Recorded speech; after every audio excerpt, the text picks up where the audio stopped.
up to Kampala or anywhere else. I want to hearing voice from my government.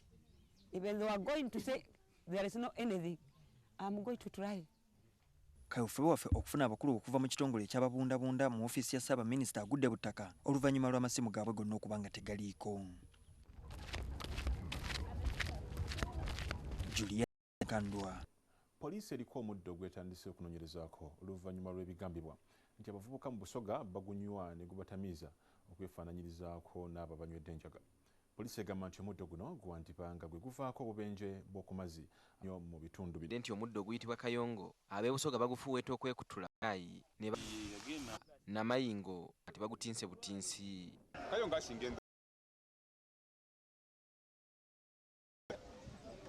abatuuze mu bitundu omuddo Kayongo gye baguzinga mu bipapula ne bakoleeza batutegeezezza nti abamu ku bagufuuweta gubeebasa kaboleredde ng'omunafu omulekere obuliri, abalala batamanga ngo so nga abandi badda mu kuwoowoola ng'embwa z'eggobe ate nga waliwo ne be balabyeko nga bayita ttembo ate nga baali bagunywa. Ng'oggyeko kugangayiza abagwekamirira abalimi mu bitundu by'ebuvanjuba batutegeezezza nti omuddo Kayongo ate gutta ebirime ebirala ekintu kye bagamba nti kyandivaako enjala kakutya. Nawe olaba omuddo ngwe gubeera mungi mu nnimiro oba mu lusuku aba buli wantu wonna ebyo ebintu byonooneka. Poliisi etubuulidde nti ku mwalo gw'e Mabura mu disitulikiti Namayingo abavubi bangi bafuuweta Kayongo nga waliwo n'abamu ababonga amaato n'okutega ebitimba nga bakubiddwa ekibaviirako okugwa mu mazzi. Poliisi erwanyisa ebiragalalagala kati etutte Kayongo mu ggezeserezo lya gavumenti ewandegeya bamwekebejje. Kuno kwe bagase n'omuddo omulala gwe bagamba nti gwaleetebwa Abachina nga gwandibaamu obulwa. Nga tuvudde ku by'omuddo Kayongo, enkumi n'enkumi z'abantu olunaku olwaleero basenguddwa mu bitundu bya Banda wano mu Kampala nga bagambibwa okubeera nti basenga okumpi n'oluguudo lw'eggaali y'omukka. Abamu ku batuuze bakulukusizza eziga nga kw'otadde n'okwemulugunya nti tebaweereddwa budde bumala. Ye Minisita wa Kampala Frank Tumwebaze ategeeza ng'ebigenda mu maaso ebikolebwa mu makubo matuufu era nti biri mu mateeka. Ku makya ga leero aba KCCA bakedde kusenda n'okumenya ebizimbe n'amayumba ebyazimbibwa okuliraana ekkubo ly'eggaali y'omukka e Banda. Abamu ku basenguddwa balabiddwako nga bali mu mirango olw'okufiirwa ebintu byabwe ebibalibwamu obukadde bw'ensimbi era bategeezezza nti tebaaweebwa budde bumala bulungi okwatamu obwabwe.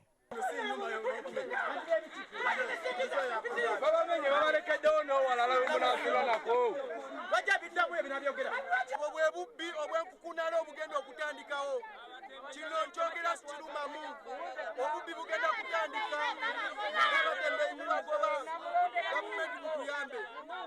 Omubaka w'ekitundu kino Ibrahim Semujju Nganda asaasidde abakoseddwa. Nibo bagenda kujja abantu under Public Health Act abantu mala kuba compensating. Ekyokubiri abantu abalinaanye leero mulimu abalina n'ebyapa ng'ettaka lya bwannannyini tosobola kujja butandika kumenya nga bakoze olwaleero. Ye Minisita wa Kampala Frank Tumwebaze asambaza ebigambibwa nti abantu bano tebaweebwa budde bumala era nti bino byonna ebigenda mu maaso bikolebwa mu mateeka. Twagala baleme kulowooza nti enkulaakulana eremye emyaka 2 ejja kujja mu nnaku 2. Abaali balina kusasulwa babasasula, abagenda mu bukyamu tewali agenda kubasasula. Tumwebaze ayongedde okutegeeza nti bino byonna byakolebwa mu kaweefube okendezaako omujjuzo mu kibuga. Bw'oba oyagala Kampala erongooke olina kukola enguudo zigaziwe, kesse ekikola, tulina kuleeta eggaali y'omukka tutandise era tugenda ddala kugizimba ddala kuyisa ku tawuni yonna tugitwale ne ku airport. Abantu abamu bazze beekubira endulu ku ngeri KCCA gye basengulamu. Okuva wiiki ewedde KCCA ebadde ezeesenda abazimba desima 3 okuva ku luguudo lw'eggaali y'omukka era bano bakyagenda mu maaso. Suhel Mugabi, NTV, kusaawa emu. Kansubire nti tukyatambulira wamu.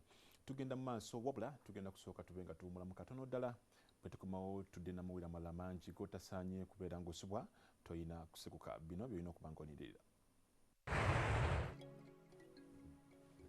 Okutendeka embwa abakugu bannyonnyodde engeri gye batendekamu ezikonga olusu ezikwata ababbi n'ezirwanyisa obutujjo.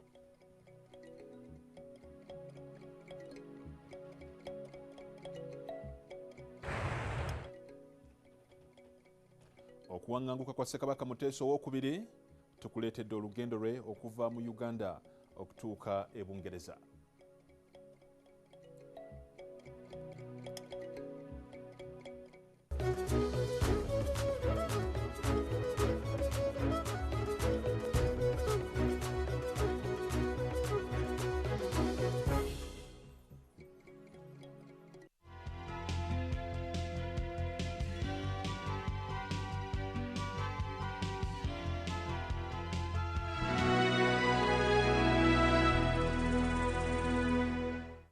Use White Star Laundry Bar Soap with a lemon fragrance and you'll have a fresh, clean day. Be like a star. Use White Star. Don't stop, Daddy. My daddy's a star. White Star Laundry Bar Soap. All day fresh clean. Stand up to be counted. Brought to you by UBOS. It's your right. For better communities, count for what counts. Census is here from 28th August to 6th September. When you take part in the census, the information you provide is used to make better policies and plans to improve service delivery in your community. Get ready to be counted. Stand up to be counted. Brought to you by UBOS. It's your right.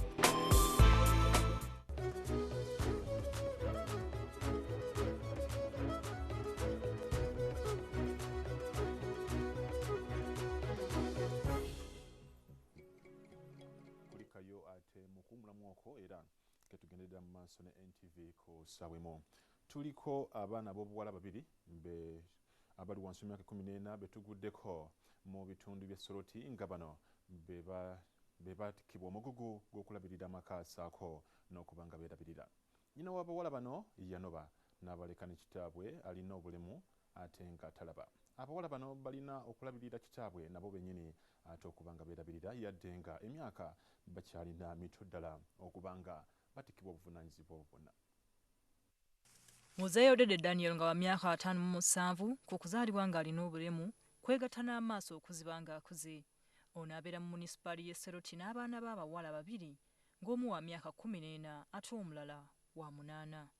Okuva lwe yaziba amaaso mu 2012 abaana bano abalina okulabirirwa ye ate byakyuka nga kati be bafuba okunoonya ekyokulya kitaabwe asobola okubeerawo. When they are at home, sometimes I tell them that you take me somewhere in town to my friends, and I ask them to give us something for buying some food. Odede ekyokuba n'obulemu tekyamulemesa kwekolera n'awasa n'omukazi wabula ebyembi mu mwaka gwa 2012 yalwala omusujja ogw'amaanyi ogwamuleetera n'amaaso okuziba.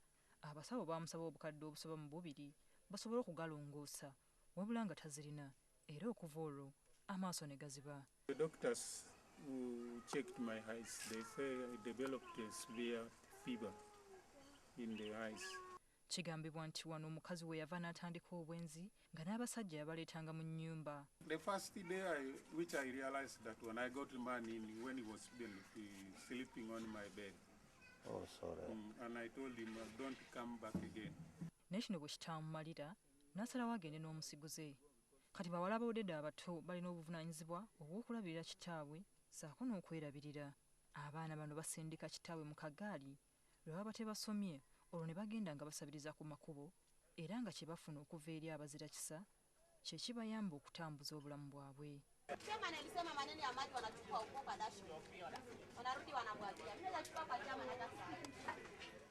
Ku ssomero lya Kikinjaji Primary School bano gye basomera babanjibwa emitwalo 32 nga zino za byakulya wabula nga kitaabwe talina wakuzijja.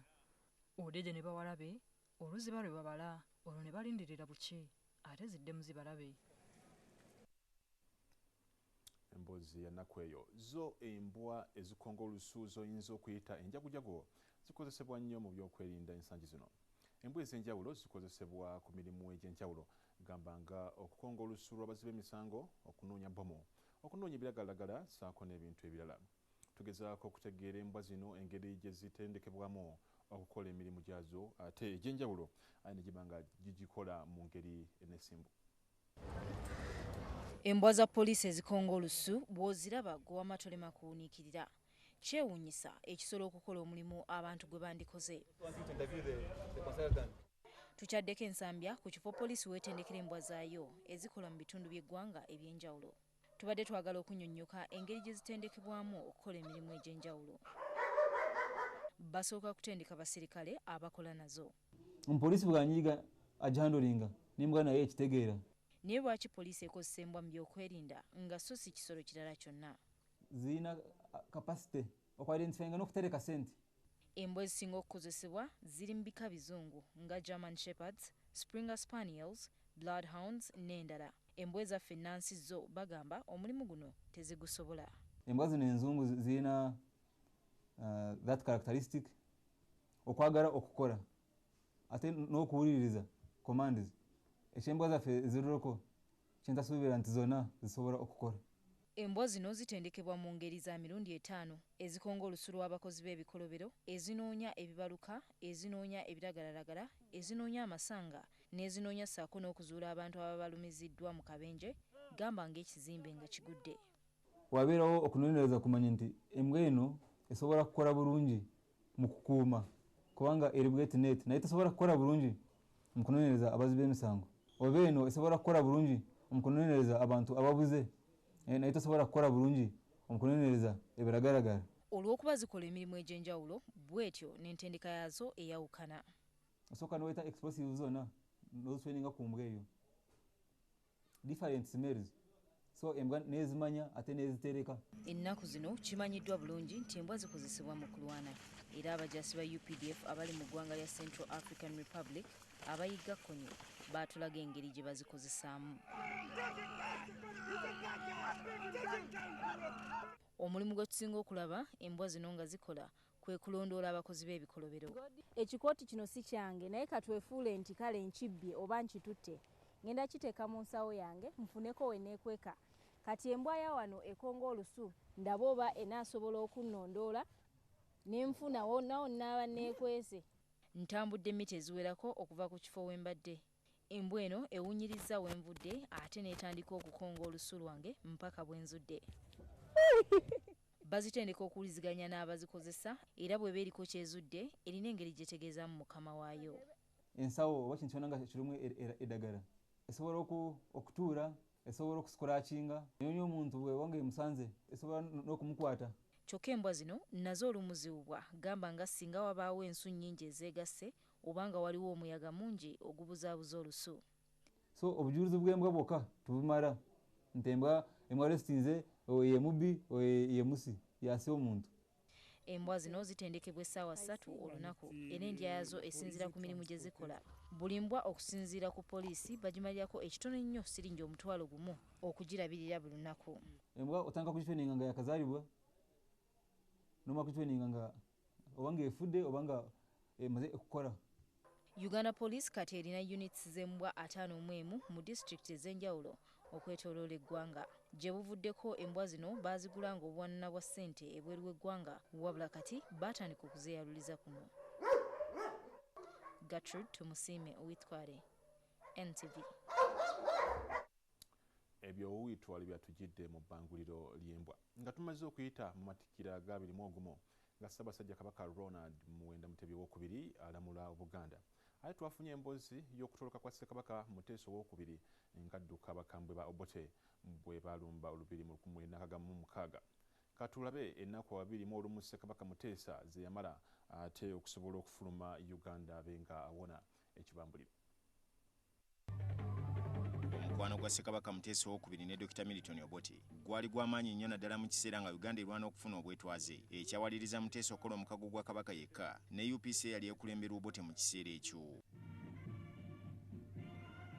Kyokka bino byonna abalabi bagamba nti byaliko ekigendererwa Obote kye yali akwese ng'ayagala amala okufuna obuyinza olwalyoka alage bulungi Buganda langiza entuufu.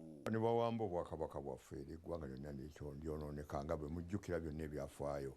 Wakati mu mwaka gwa 1964 obutakkanya bwabalukawo wakati w'Obote ne Muteesa ng'entabo yava ku masaza ga Buyaga ne Bugangaza agaatwalibwa oluvannyuma lw'okubwako akalulu k'ekikungu. kino Obote yalaba tekimumalidde. Mu 1995 era wabalukawo ensonga z'amasanga ne zabbu ebyabbibwanga e Congo era ekyayongera okusajjula ensonga. Obote n'atuuka n'okuwera ssemateeka ssaako n'okusiba abamu ku babaka abaali bamulumiriza. Maayi nga 20 Obote yalagira abasajja be nga bakulembeddwamu Idi Amin Dada okulumba olubiri lwa Muteesa Mengo n'ekigendererwa ekyali eky'okumutta.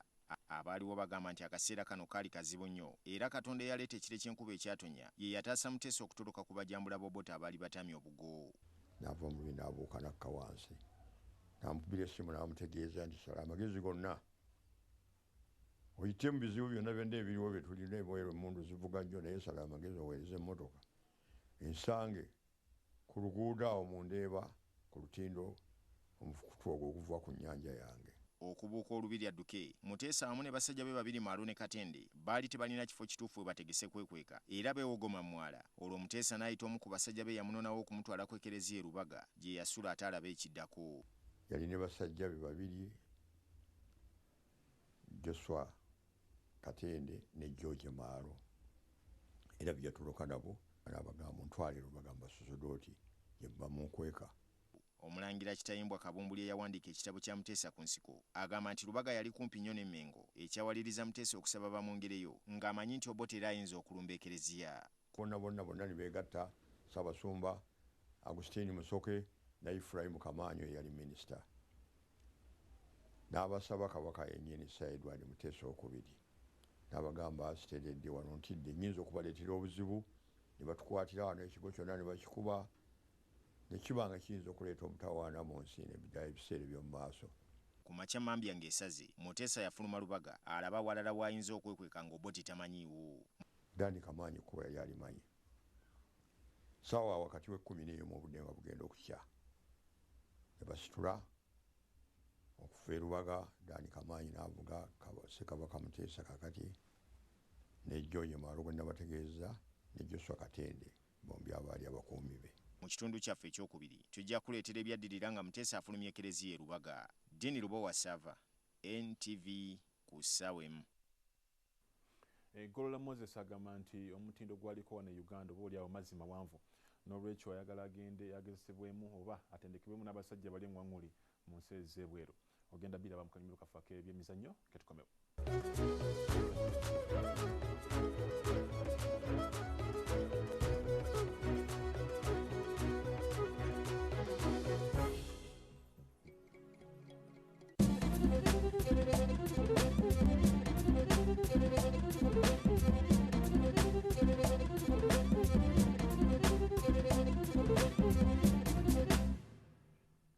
NTV ku ssaawa emu bino bya mizannyo. Olunaku lw'enkya omuzannyi w'ensambagere Golola Moses wakwolekera ekibuga Thaket ekya Thailand gy'agenda okumala ssabbiiti 3 ng'atendekebwa mu nkambi ya Tiger mu Nthai.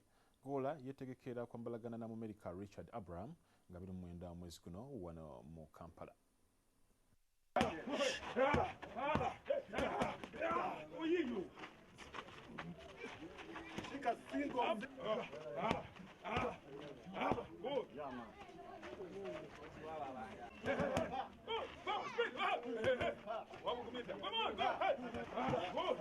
Very good. 1, 2. Again. Action. Okay. Yeah.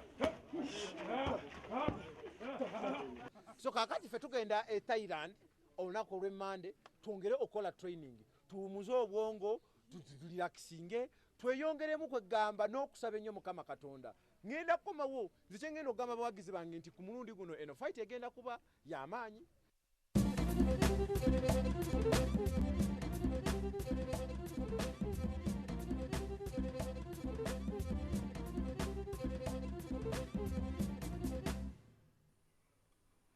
Gwe eyasobodde okugenda okusaba kulikayo era nkwaniriza gwe atasobodde ate ajja kujukiza Sunday Ledger. Nze Patrick Mukasa kankusiibula essula bulungi weeraba.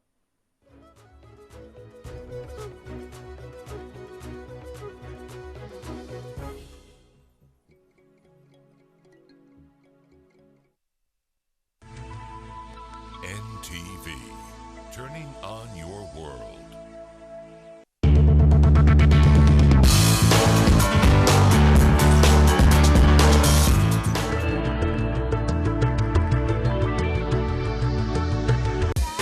Sometimes children have amazing ideas, but they can lead to tough stains.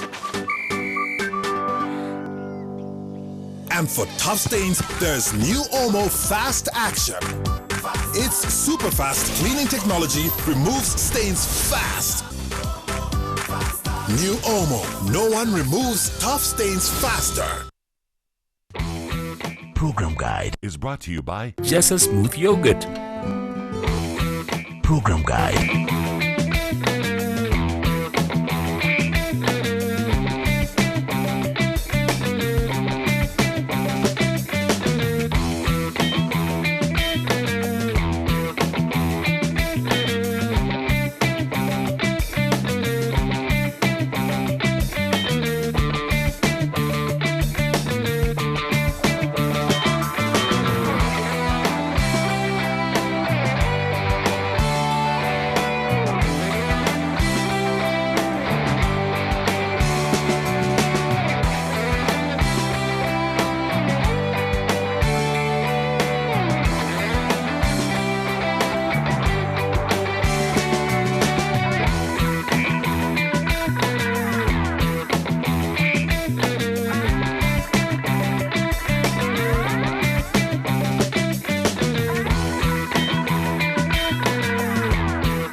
Jessa Smooth Yogurt comes in various flavors like vanilla, strawberry and banana. Jessa Farm Dairy.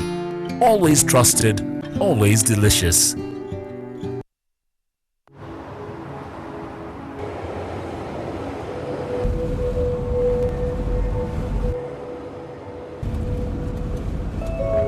And the change of government won't stop a thing.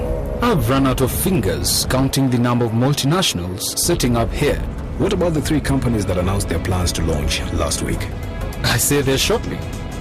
Me, I'd be looking to sell. At what price? More. Much, much more.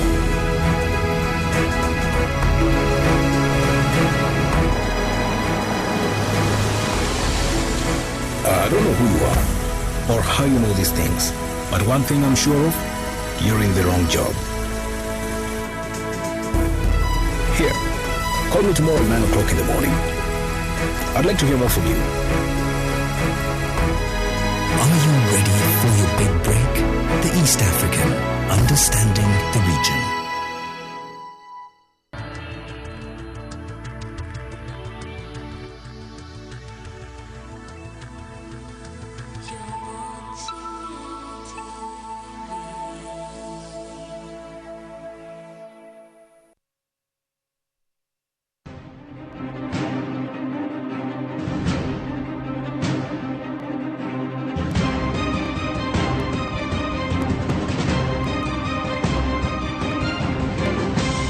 You're watching Morning at NTV.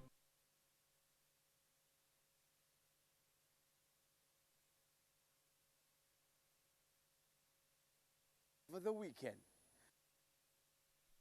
that I will take on happiness and I'll forget what the weekend was all about, and I'll become the next happy magnet for all Mondays.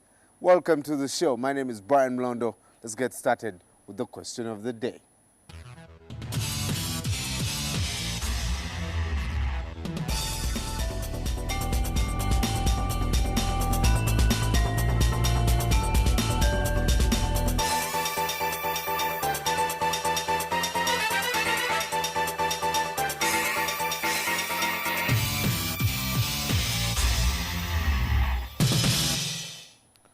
Well, feel free to head over to our Facebook page, Morning at NTV, and of course, tweet it at Morning at NTV. You can tag me at MBGold2, tag Mabel at Mebkeb, at Kasiate, at Joel Senyonyi, and the first 5 respondents will each walk away with a mug from Morning at NTV. And of course, good luck to all of you. Remember, the first 5 respondents will win this mark. But also, if you have any question or comment or suggestion, please feel free to get into our lines. The SMS platform is also available for you. You can send the SMS to 6565. Alternatively, if you're leaving your home and you don't know how to catch the show later, youtube.com/NTV Uganda/live. Go there and you can catch all the past episodes of Morning at NTV. And of course, we thank our more than 20,000 likes on Facebook and more than 2,000 followers on Twitter. And of course, we'll go there and let's continue the conversation there. Now, starting by at the NTV studios is Mabel. Mabel, someone says that Monday is an awful way of spending a seventh of your life. But I'm feeling good today because I know our very own Ugandan got gold at the Commonwealth over the weekend and set a new world record. Yes, it's very good to wake up to such great news. We also got another bronze, lots of sport activity happening. And I must admit, I guess one of my favorites was seeing the Jamaicans come in fourth in the 4x400 relays that we witnessed over the weekend as the Commonwealth Games came to an end. Thank you very much, Bran. I am feeling happy this 4th day of August. My name is Mabel Kebirungi, and we shall continue the show by taking a look at the news making headlines. Hundreds of people were left stranded yesterday morning after Kampala Kampala Capital City authorities evicted them from their homes along the railway line in Banda, a Kampala suburb. The demolition started in the wee hours of the morning despite claims from the victims of the eviction that they were not given prior warning. The Minister for Kampala says the authority is working under the law. Maurice Ochol with that report. Last week, the Kampala Capital City Authority embarked on a project to clear the railway lines. They gave notice to the public to ensure that they were at least 30 meters away from the lines. While the intention is to decongest and better the city, it goes without saying that the beautification and development come at a price. Those who had businesses and homes along the lines are counting losses. This morning, eviction in Banda was the latest. Many lost their property, having defied the prior notice given to them to leave. They also say it is unfair that only they are being targeted, yet big businesses are left untouched. Let that be fair to all of us. Why are they sparing industries down here? Getting off the railway reserve is for their own safety. So if we leaders honestly do not tell the people what is dangerous for them, and only pamper them and tell them lies for political convenience, then we are not being sincere. The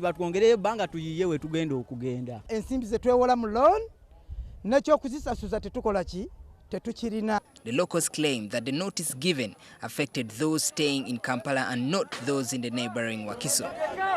So when the KCCA enforcement officers moved a little further into Chireka this morning, which is Wakiso, the locals cried foul. They don't even know where Kampala stops. So, I mean, that's the situation we face now. The Minister for Kampala, Frank Tumwebaze, has dismissed claims that these evictions were illegal as the people had no prior warning. So we've asked them to stop until these matters have been considered and dealt with first by Parliament, but also by court. But because you are in a country where people enjoy impunity. The minister's argument is that these evictions are for the good of all. The aim is to decongest the city and make it more affordable. That's how mass transport will be made affordable to every low-income earner, including the one who earns 100,000 a month. So when people are really resisting these innovations, when people are resisting these new grand plans, some of us and the managers of KC have to stand firm. Despite the good intentions behind the evictions, the people feel that the exercise could have been handled better. They say these enforcers are too forceful and have no empathy. You really have to enforce the law, though sometimes it's not what we would wish to be involved in. So I appreciate that development must take place, but we must be doing it in tandem. President Yoweri Museveni has already sanctioned the railway project, and evictions are a sign that the work has already begun. Soon we will be engaging people to do feasibility studies to see how all the 9 corridors of Kampala can be linked by a rail line and then to the airport. Already, compensations is underway for those that have been affected. Kampala Capital City authorities have, however, made it clear that those who had illegal structures will not be compensated. After spending 7 years living in a desolate state in the sprawling Kiriandongo refugee camp, over 8,000 Kenyans now want to return home. Since 2012, food rations and land allocations have significantly reduced, leaving many of those in the camp clutching at straws. The situation has since then forced some women to engage in prostitution to fend for their families. Displaced by the tribal unrest which convulsed the neighboring state after the December 2007 presidential elections, over 8,000 Kenyans fled to Uganda. However, after 7 years living in the Kiriandongo refugee settlement camp, these refugees want to go back home. After 2012, the refugees claim they can no longer get enough food rations, lack medical care and accommodation facilities. This has left them staring at a bleak future. The time we are come here, we have like 3 acres, 4 acres. But now they were reduced. We have only 1 acre, another they will get half acre. The food they are having is only the one that one might take on a breakfast and then eat during the supper.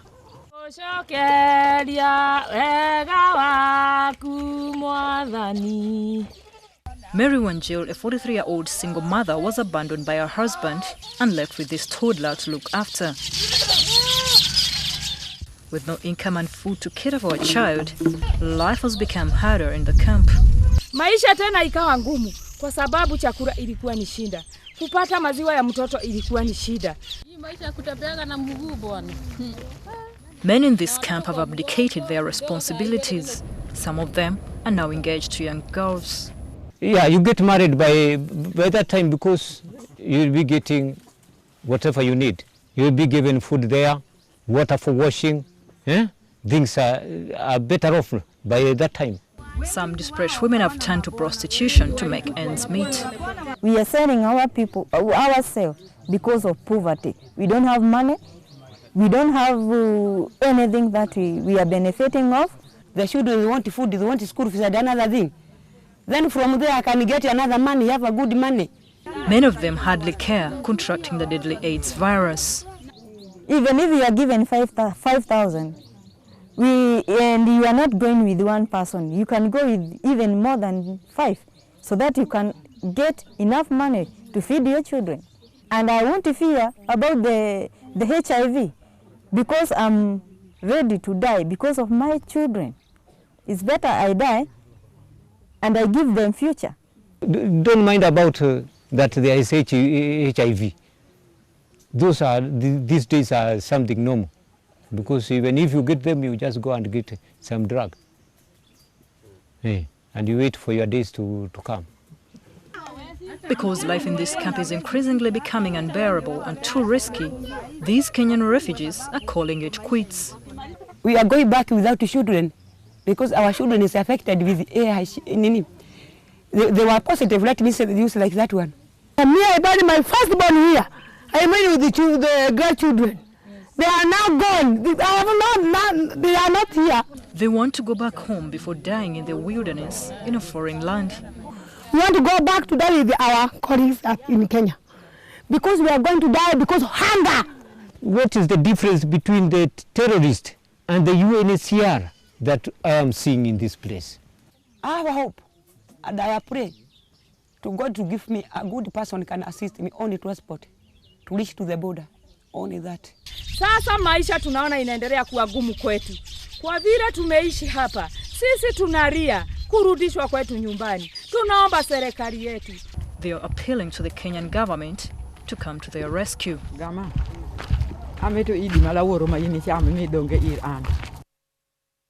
Problems of access to healthcare services because of the poor road network in Uganda are not new. There is a section of Ugandans, however, who have taken it upon themselves to find quick solutions to this. Sheila Nduhuchire tells of the Boda village ambulance now being used by residents of Katosi landing site in Mukono district. Many of us know this as a motorcycle or a boda. But to the people of Katosi landing site, This is now being used as an ambulance to transport those that cannot access good health services. Teddy Ojambo is 50 years old. She is HIV positive and has been on antiretrovirals for 9 years now. As a result of her illness, Teddy lost her job as a teacher, and this only served to make matters worse for her. Without the income, she was rendered helpless. Access to the health center was over 15 kilometers away, and it became difficult to make her way there. This is Katosi landing site in Mukono district. The community was recently given a motorcycle ambulance, a donation from Tripal, a non-governmental organization. We only charge them some little money for fuel. This is essentially a border pulling a sheltered cart where a patient is able to rest comfortably. But with the infrastructure and relatively limited incomes from the homesteads, the accessibility to key health services like hospitals is a nightmare for many here. Roads around really are in bad state, and our patients really complain of that because at times they do feel them. They do feel the potholes. Wetuuka mu binnya otandika ku regulatinga lwaki olimu naye mutuuka awaterevu tewaba bizibu. Ojambo says she has used this ambulance twice and it has saved her life in both instances. She recalls one particular difficult night. Biseera ddate byali byankuba nnyo obulwadde ate bwe byankwatira nakolora nnyo nempulira n'okuziiyira. Driver waffe engeri gye ye musajja n'ayambala kabu jaketi ne kofiira n'aleeta ambulance waffe neginona. John Sali, a councillor with Chetume community-based healthcare, says it is preferred to the main ambulance for its affordability. People of these areas, people in rural villages do not have money. Most of them don't have money for transport. They can't afford the other big ambulances. The functions of this motorcycle ambulance stretch from patients with emergencies to women in labour. It's a measure to combat the impoverished healthcare system. Sheila Nduhuchire, NTV. You're watching Morning at NTV this 4th day of August. We now cross over to the rooftop to Brian and Joel for the press review. Brian, what's making headlines in today's papers? Well, Mabel, this morning in the Daily Monitor, of course, we've seen residents, especially around Chireka and Banda, being evicted from their land because KCCA is introducing what we are going to come to enjoy, the railway services. And Madam Jennifer says the trains are already here. But a very shocking headline this morning. Otafire petitions Museveni about the railway deal and says one of the companies that was commissioned in the eastern part of the railway route has no competence to do this job. We'll be analyzing that and more when we come back in the press review.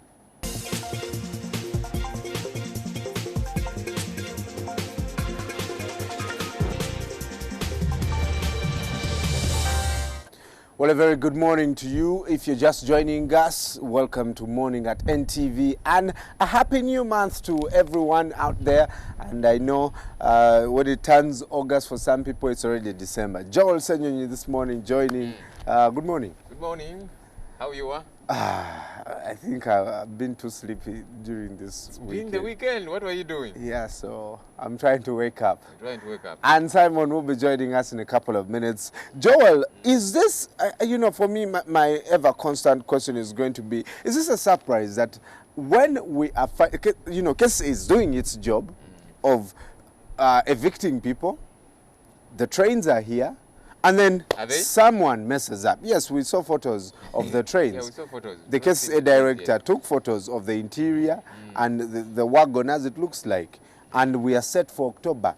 And someone has already messed up the job. There isn't a red flag. Look, you see, procurement in this country can really be surreptitious at times. You don't get to understand it, because it seems like everybody does their own thing. There's no nexus between the different, public offices, who does what and so, because they're supposed to do everything, in unison. But this one in solitude does this, and another tries to contract another company. Then, promises are made here and there, sometimes political. And then the technical people say, now we've got to follow the rules and regulations, and it becomes very tricky. Right. And I'm sure many times these investors and all these, contractors look at us and they're thinking, these jokers here. Mm. They don't seem to be too serious, but I hope we get to sort it out. We've evicted people. It should not be in vain, Yes. If at the end of the day, look at that Shimoni, the destruction school, I call it now. We threw out that place, threw out the teachers' college, and what is it? Right. There's nothing to show for it, so we seem like big jokers. Well, Simon, I know this won't surprise you a lot. I told you a couple of weeks ago. Is it that someone has brokered a deal where we see they totally got everything wrong, and now actually something too smart, like you're going to broker a deal this morning? Too smart. Good morning. That's how I be on Monday mornings, Ah. especially those that are the first Mondays of the month. Morning. I see. How are you guys? Does it surprise you? It doesn't. In Uganda, everybody has a way of just throwing in the spanner in the works, just when you think that there's progress going on. I will tell you, it would not, few Ugandans would have the shame or the lack of sense of the greater general good to see a process going on for the greater good of the country, and they throw in the span of the works. Either they will get a court petition, a court injunction, or they will simply appeal to the many centers of power. You can either go to PPD and stop the deal. You can run to State House and stop the deal. You can run to a parliamentary committee, stop the deal. You can run virtually. You can even go to the press and lead a huge pressure group that will stop. Now, when I see that the railway deal or Tafida petitions, President Museveni, one wonders, well, is it for the greater good? Is it for pecuniary reasons? Or is he doing that as the Minister of Justice and Constitutional Affairs? Well, he says one of the companies has no competence to do their job. Yeah, but you see, as Otafide, Minister of Justice and Constitutional Affairs, what gives him the locus standi to start being the one that is making the technical evaluation of a deal like this one? You see, he advises the president on justice-related issues. But of course, your question of what is his motive? What is justice in a company that have put in bids having no competence? Yeah, tomorrow I would sue. I thought there is a procurement process that contains a panel of procurement experts or people that are charged with that. Or maybe he is. I need to be educated on this. On the committee. So you see, the Attorney General, in consonance with the Minister for Justice, usually advise government on okay, you're going to get into this agreement. This is what you should know. Blah blah. Do not sign it. And the Attorney General here, Peter Nyombi, says he advised against the termination of the contract with the particular one that. Minister Otafide is talking about, and so everybody seems to be saying their own thing. But I see the Minister for Ethics also coming in and thinking, really? Where is Loco doing this? People are looking but you see, I also don't understand. President Museveni the other day said that his engineering section of the UPDF will be charged with the construction of some of these amenities, like railway lines. And in fact, we've seen some lines being rehabilitated by the UPDF section. Now, if I were to go by Otafide's own saying that one of the companies has no experience in railway construction. What experience does the UPDF engineering brigade have in railway construction? What experience do they have in the management of NADs? You see, at the end of the day, this is what you've always been arguing about here. Some people want jobs, they maybe have some kind of proficiency in them, and then you come in and slap on them a 10-year experience before they get the job. And you ask yourself, when is this person supposed to get the experience? Yeah. And it's not that we are constructing the kind of railway that you find in German or other places. No, we are still in Stone Age, and I want to believe that even you, Morondo, if you put your mind to it, you can say, but at the end of the day, anyway. So we are going to remain in this legal gymnastics of someone has no experience, the other has got experience, and up until when? Even at this point, I'm thinking we are going to have the same scenario when it comes to the railway, where a railway is going to have potholes. And that's what I'm saying. I hope not. Of course, people have always vandalized it and so on, and that's why they're saying one of the reasons we are removing these guys close by is because they vandalize it. Do you see why you have no national ID today?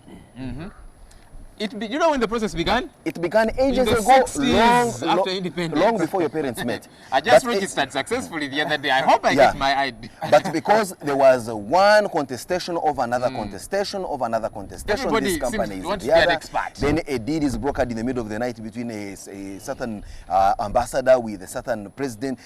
All sorts of things here. Nothing ever gets off the ground. Do you know why, for example, many years down the road, there is not even a brick in that land of Mugoya, which NSSF bought before your parents met? Yeah. Do you know why there is not even one grass slash in Temangalo, land that had never been bought by NSSF? It is all these contestations. There is a building here on Lumumba Avenue that is supposed to call itself NSSF Towers. Yes, that place. It will not get out of the ground because they are not supposed to be towers. Kumbe, it is a ditch. Exactly. So when it failed, someone No. there was a contract to construct it given to Rocco. As soon as Rocco was getting out of the basement, said, your contract stops here. Then a contestation began. Chinese company versus Chinese company versus Kasiate company versus Woodrow. To date. I thought when the soil caved in on the workers, it was halted. No, it wasn't halted. I mean, it was an accident. Yeah. Eventually, that allowed them to continue. Yeah, and to resume. continue. But yes. Well, get the details of which companies are involved in this in the Daily Monitor. Very sad thing, you know. For the first time, I feel sorry for Jennifer Musisi. She looked like she was but going you see, somewhere. the real thing has nothing so much to destabilize Jennifer Musisi on to that extent. Well, she's obviously evicting people, and this is not going to start. You know, so for me, that's what I feel. No, one thing is for sure. At least there is something like a rail that goes on.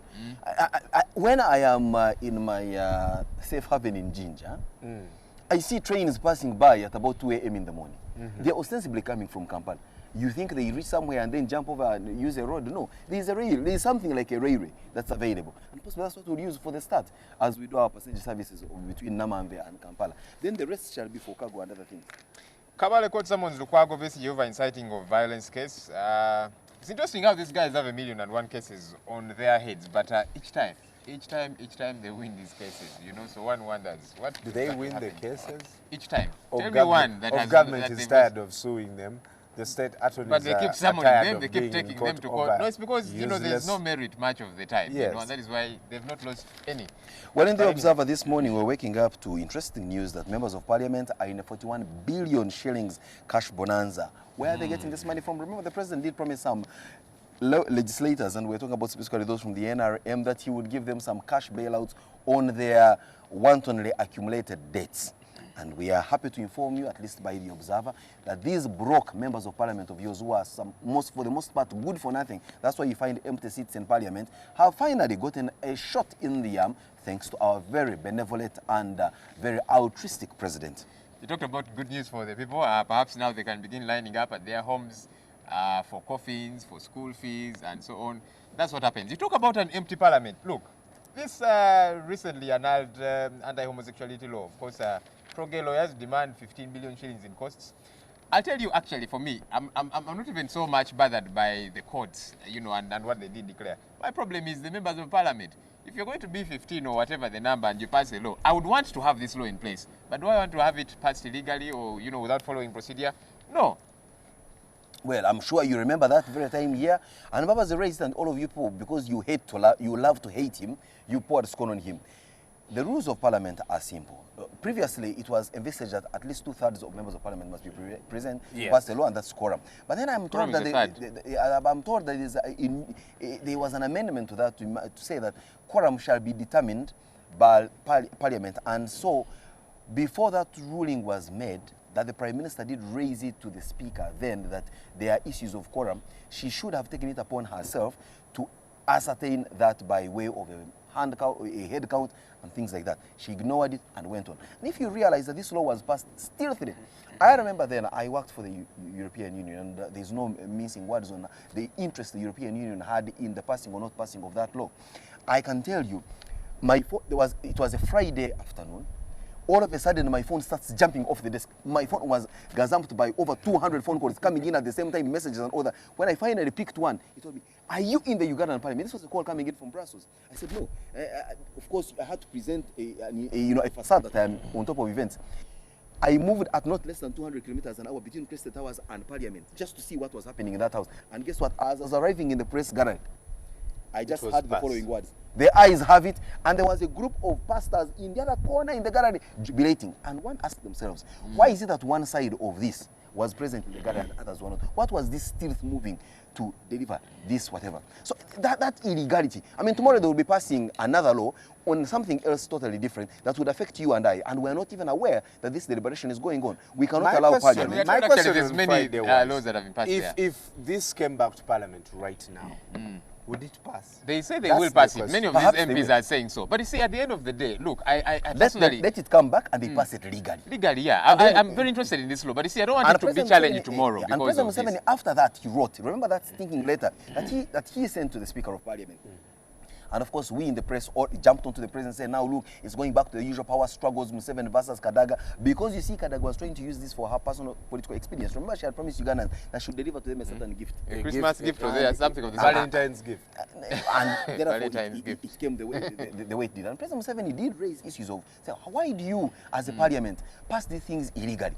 But that, of course, did not stop him much later to assent to this bill for it to become an act. So we can see, indeed, as the Observer does report this morning, there is some political gymnastics going on as far as this is concerned, and we can run away to see what's happening. If you ask me, the president is the only winner in this scenario.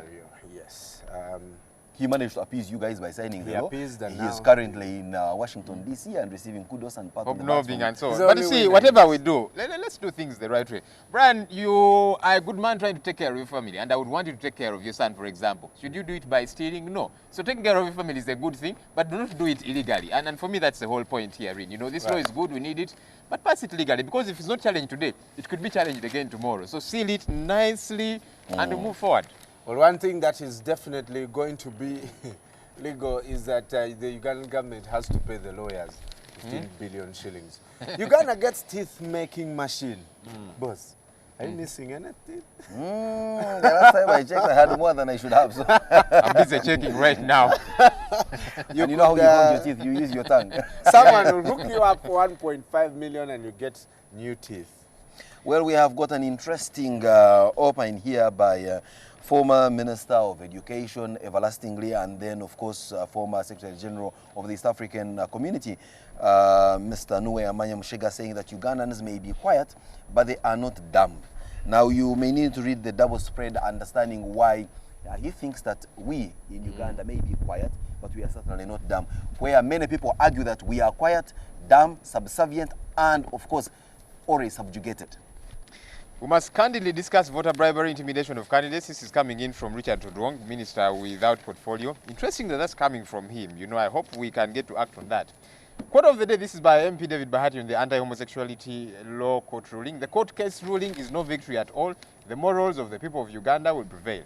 And I hope the morals of the members of parliament will prevail as well, because you see, these guys should begin to earn their money. Sit in parliament, legislate. What you just said is saying, I hope the sun rises from the west.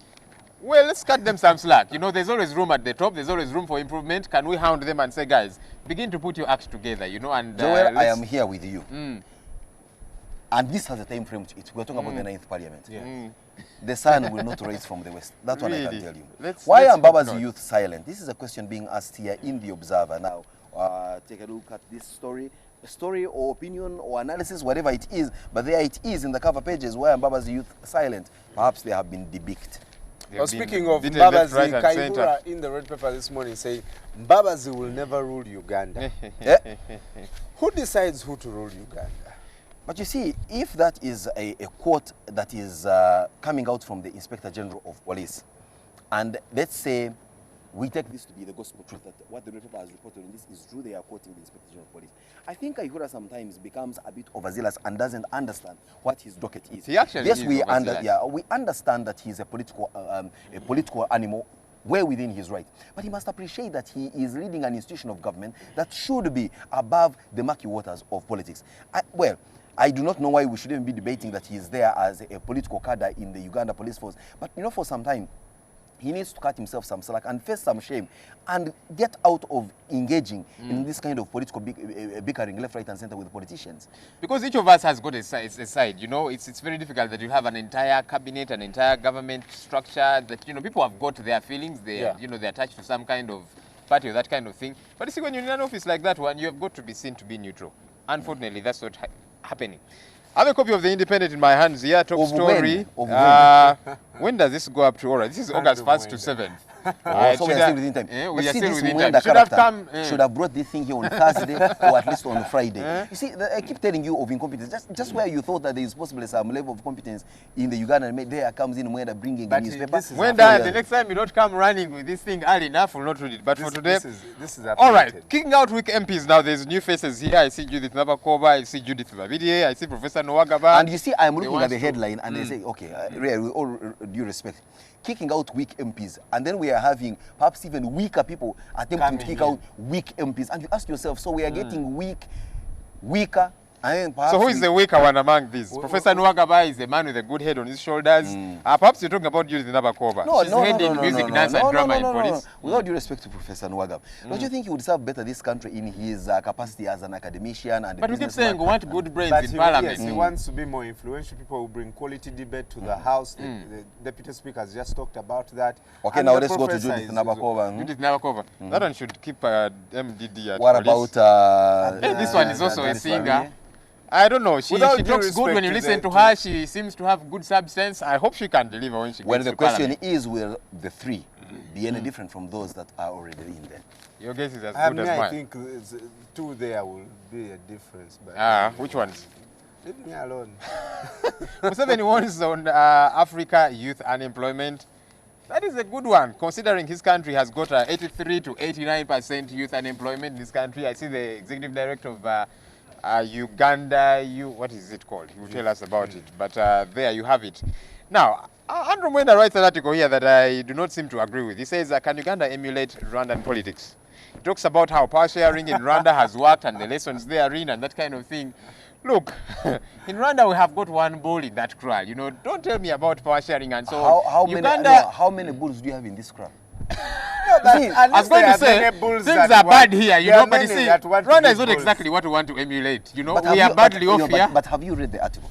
You see, here we go. I have. You see, there is what we call reviewing what is in the papers. There is analyzing what is in the papers.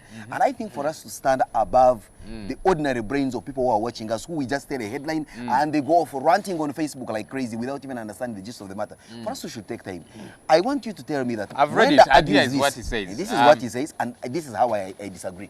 You see, in Rwanda, there is a facade of many different political parties. You know, even actually the currently named Prime Minister belongs to a different political party that is in some power sharing agreement with Paul Kagame's government. But you see, all these are seemingly the likes that have been planted, you know. Jump, yes, I jump. Go, they go. Come, they come. Don't go, they don't go. And you're thinking, really? Let me ask you, when you look at the FDC and the NRM, do you realize that over 90% of the FDC leadership was once in the NRM? What did you just say? Was once? Was once in the NRM actively. What makes me think that, in fact, by wearing blue, they actually became blue, but they are not yellow wearing blue? So then you are they talk different, they act different, whether their motives are right, you know, but you can clearly see they're not any longer in What about these reports we keep refusing in newspapers that you find opposition politicians lining up for cash at State House in the middle of the night? Of course, there will be a few bad tomatoes, and those we need to see them, let's spotlight on them and say, this one here is a traitor, and we deal with them as surely as we can. Does this, whether, for example, if the president invited Sebesige to be in his cabinet, is that a semblance of power sharing when you know it is actually not working? Yeah, because you see, there's got to be chemistry for you to work together, you know, so if you don't seem to gel, this is going to be very difficult for you to operate. But you see, you represent the Ugandan political malaise. That for me, to have a contestation with you from a political standpoint, I must not be seen in your company. I must not even... No, wait a minute.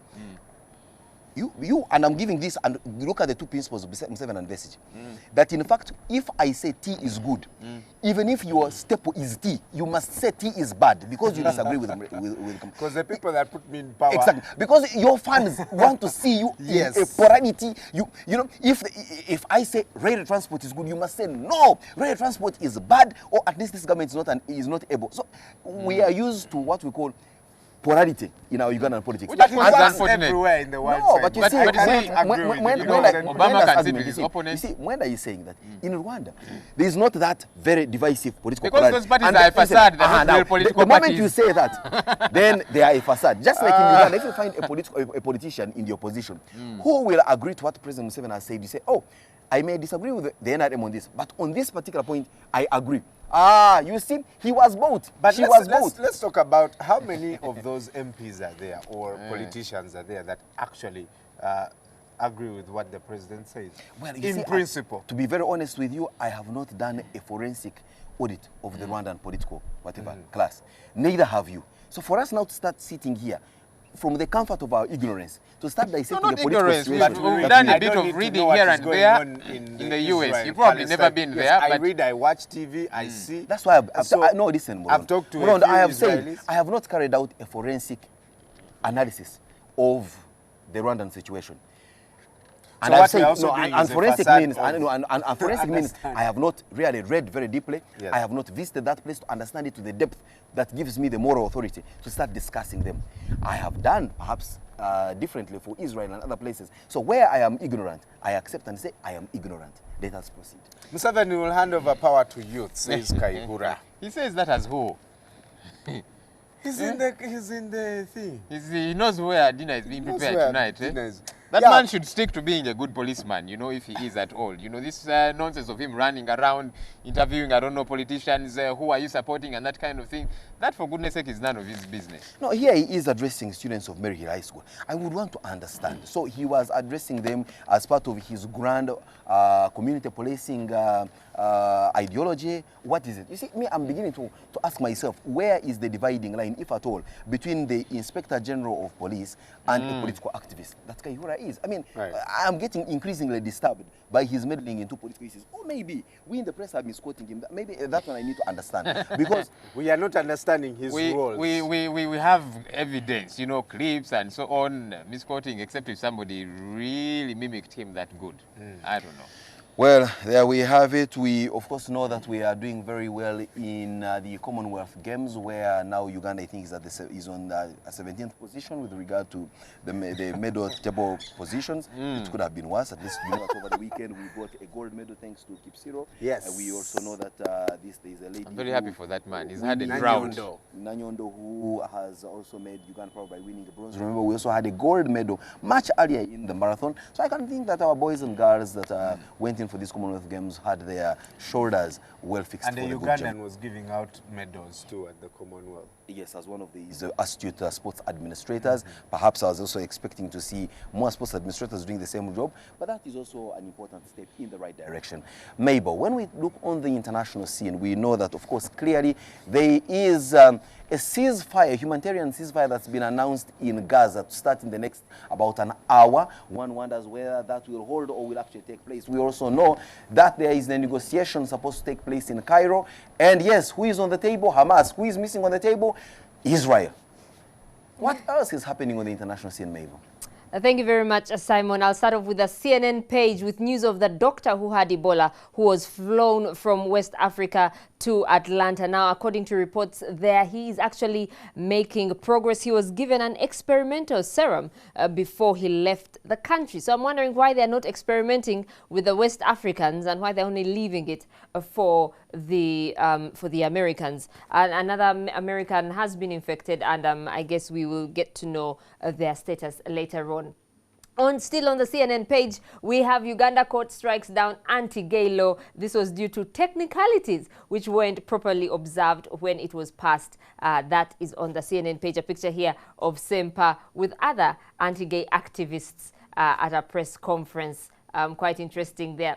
Now, I came across this report here. Switzerland is peaceful but armed. Now, in Switzerland, we know it as a country without, probably an army. But the youth are all trained. It is compulsory that they have to be trained there. They have 46 guns for every 100 people. And while it may be considered to be a very safe country, it actually has more crime than the UK. That is according to the numbers per 100,000. They're about 3 per 100,000 people who die of gun-related deaths in Switzerland, as opposed obviously to the US where it's 10.3, but that is still higher than what it actually is in the UK.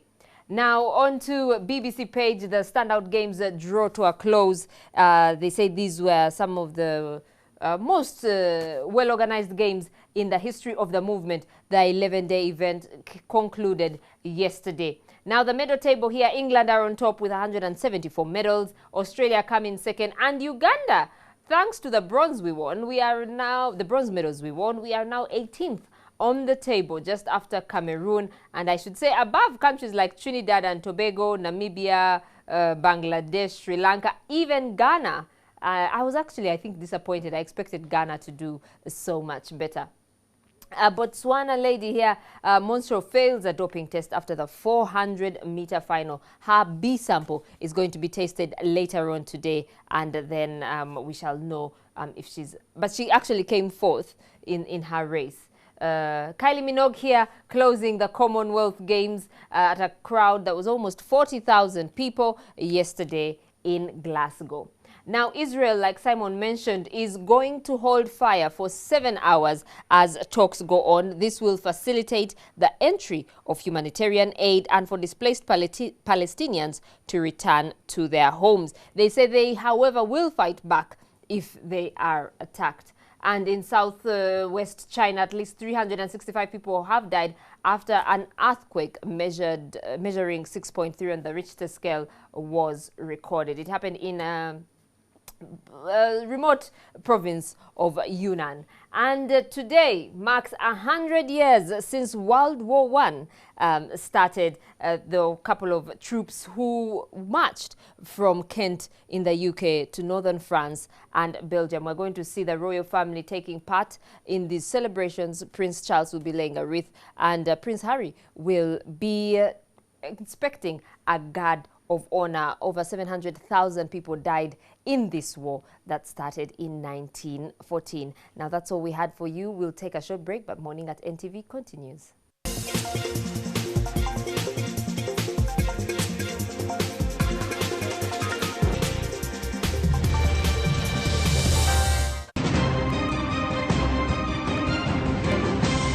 You're watching Morning at NTV with Simon Kasiate, Mabel Kebirunji, and Brian Molondo. Stand up to be counted. Brought to you by UBOS. It's your right. My healthcare matters. I am counting for what counts. Census is here from 28th August to 6th September. When you take part in the census, the information you provide is used to make better policies and plans to improve service delivery in your community. Get ready to be counted. Stand up to be counted. Brought to you by UBOS. It's your right.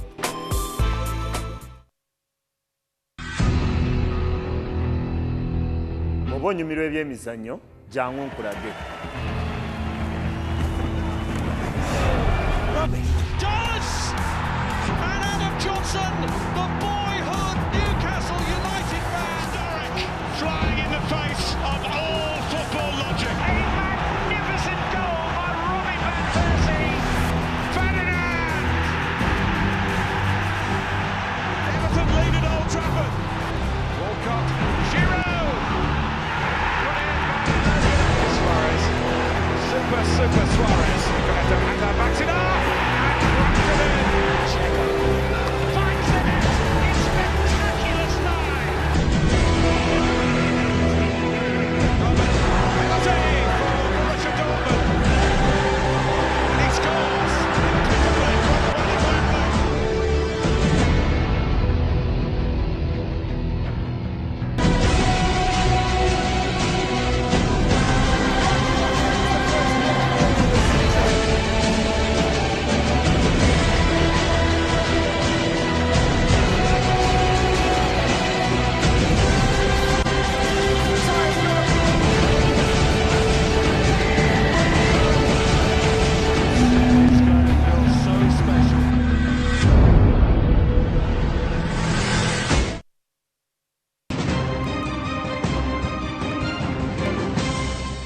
Watching Morning at NTV with Simon Kasiate, Mabel Kebirunji, and Brian Molondo.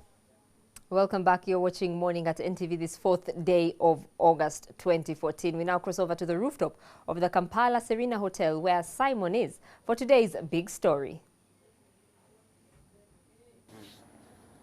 Good morning, Simon. Yes, good morning, Mabel. Thank you so much for joining us and enjoining unto us so that we can deliver to our viewers what is considered to be the big story this morning. And of course, you know that last week, for many Ugandans, they woke up to some interesting news, depending on which side of the story is, and that was the issue of the annulment by the Constitutional Court of the Anti-Homosexuality Act on grounds that it was passed initially by Parliament without quorum.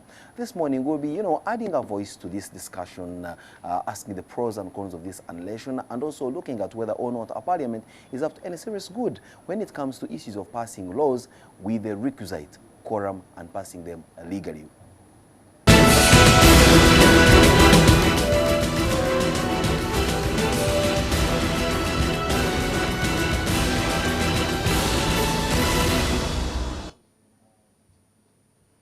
In 2009, we had the anti-homosexuality bill introduced to Parliament. Deliberations went on for many years down the road, and then, bang, it is passed one Friday afternoon, and some days later, the presidency sent to it in a public show of solidarity that eventually Uganda has now faced many of its detractors in the face, showed them the middle finger and said, we are up to no good if we do not pass any form of legislation to curb what was considered a vice against the order of nature as far as Uganda's morals and natural setting is concerned. And we're talking about the Anti-Homosexuality Act. Of course, the moving of this bill from a bill to an act also earned Uganda widespread condemnation coming in from other quarters. We in fact even saw development cooperation being stifled. We saw certain people calling Ugandans, specifically and a country, all sorts of names. In fact, one description was that Uganda is by no mean description a hell for people that consider themselves to be homosexual or gay for that matter. And of course, sections of Ugandans did petition the Constitutional Court to try and ask the definitive questions on whether, one, this law was passed with the requisite quorum or was passed legally. But even if that were, does this law conform the international dictums of basic decency, basic decorum, and of course the adherence to the fundamental human rights? And what do we see? Fast forward, the Constitutional Court does say this law was passed without the requisite quorum in the House. And they stopped there. They did not go further to discuss the merits or demerits of the other considerations that were raised by the petitioners. This morning, I have the pleasure to host Emmanuel Kitamirike, the Executive Director of the Uganda Youth Network, to have this discussion on what they, as civil society, think about this. But also largely, since now the issue of youth seems to be the trending thing in Uganda, let's listen to a youth who, by the way, the majority of whom make the bulk of those that are clamoring for the quashing of this anti-homosexuality law. Emmanuel, good morning and welcome to the Big Story this morning. Good morning, Simon. Well, first we'll start from your reaction as an individual and an executive director of this civil society organization when this bill was enacted into law through that signing by President Museveni. What was your initial reaction then? I think one of the things is that we've been talking about how Parliament passes laws or bills in this country. And there have been issues of quorum, there have been issues of processes, there have been issues of the quality of debate before these bills are passed. And these are things that Parliament has not honored or thought to think about. I think this nullification therefore tells us that there is a fundamental problem. Or even them deliberating on certain laws that may not necessarily be a priority thing for many. Well, that's the other, but also this whole fact that the NRM caucus goes to State House or goes to Chankwas, deliberates and comes up with a law, quashes the quality of debate, because then NRM legislators are not able to independently legislate and give their opinions outside of the caucus. So the whole issue is that it raises the question of what is the quality of the law, the debate in Parliament first of all, but also the quality of the laws that are coming out of Parliament. By the Constitutional Court coming up to nullify the Anti-Homosexuality Act now gives us the true fact, the fact of the matter, that there are issues that we need to address in the way we legislate and pass laws in this country. Did we have to wait for the Constitutional Court? Shortly after after this bill was passed, on this very matter, the President did write a very scathing letter to the Speaker of Parliament, castigating Parliament for superintending over an illegal process to enact particularly that law. Of course, he was silent when they were passing the Public Order Management Bill where he was a beneficiary. Yeah. So, to what extent can you, in civil society, we in journalism, they in politicians, be able to hold our, without necessarily waiting for the Constitutional Court to rule? Because now, most Ugandans actually do not even see that the Constitutional Court ruling is about the way Parliament passes its laws. They are looking at it of pro or anti. The content. Yeah. Let me say that as activists, we have not waited for the Constitutional Court. Simon, you know that there are a number of cases in the Constitutional Court. The Public Order Management Bill, the NGO Amendment Act, all those are before the Constitutional Court. And some of them went earlier on before this. And the question is on quorum. Quorum and many others. So, okay. I may want to ask you, in your reading, what makes this particular case of the Anti-Homosexuality Act move at an expeditious speed and is passed so quickly, and it is thrown out of the window, when there have been other cases that are in the queue that we regard as backlog? Do you remember the president of this country saying that this anti-homosexuality bill at that time was an issue of foreign policy? Do you remember that statement? So what it means is that there are interests of this government as far as its cooperation with its partners outside of this country is concerned. Okay, you've had the reaction from the Western countries when during debate, but also after the enactment of this bill. And for me, the question I've been asking: where were these guys when there were so many other laws that were being passed that infringe on the rights of Ugandans? I've just given an example of the Public Order Management Bill, the NGO Amendment Bill. Those are laws, if you critically look at them, infringe. We didn't get them coming up and saying, hey, government, this is this, except issuing statements. So because of this being a sensitive issue, and how does it become a sensitive issue? Majorly from USA. Why? Because if you look at the Democrats, they have been hugely funded by LGBTI communities. These are guys who wield a lot of influence within the US, and therefore they are saying the government of the United States must act. Okay, but it's also interesting that this very government of the United States has a lot of interests in Uganda.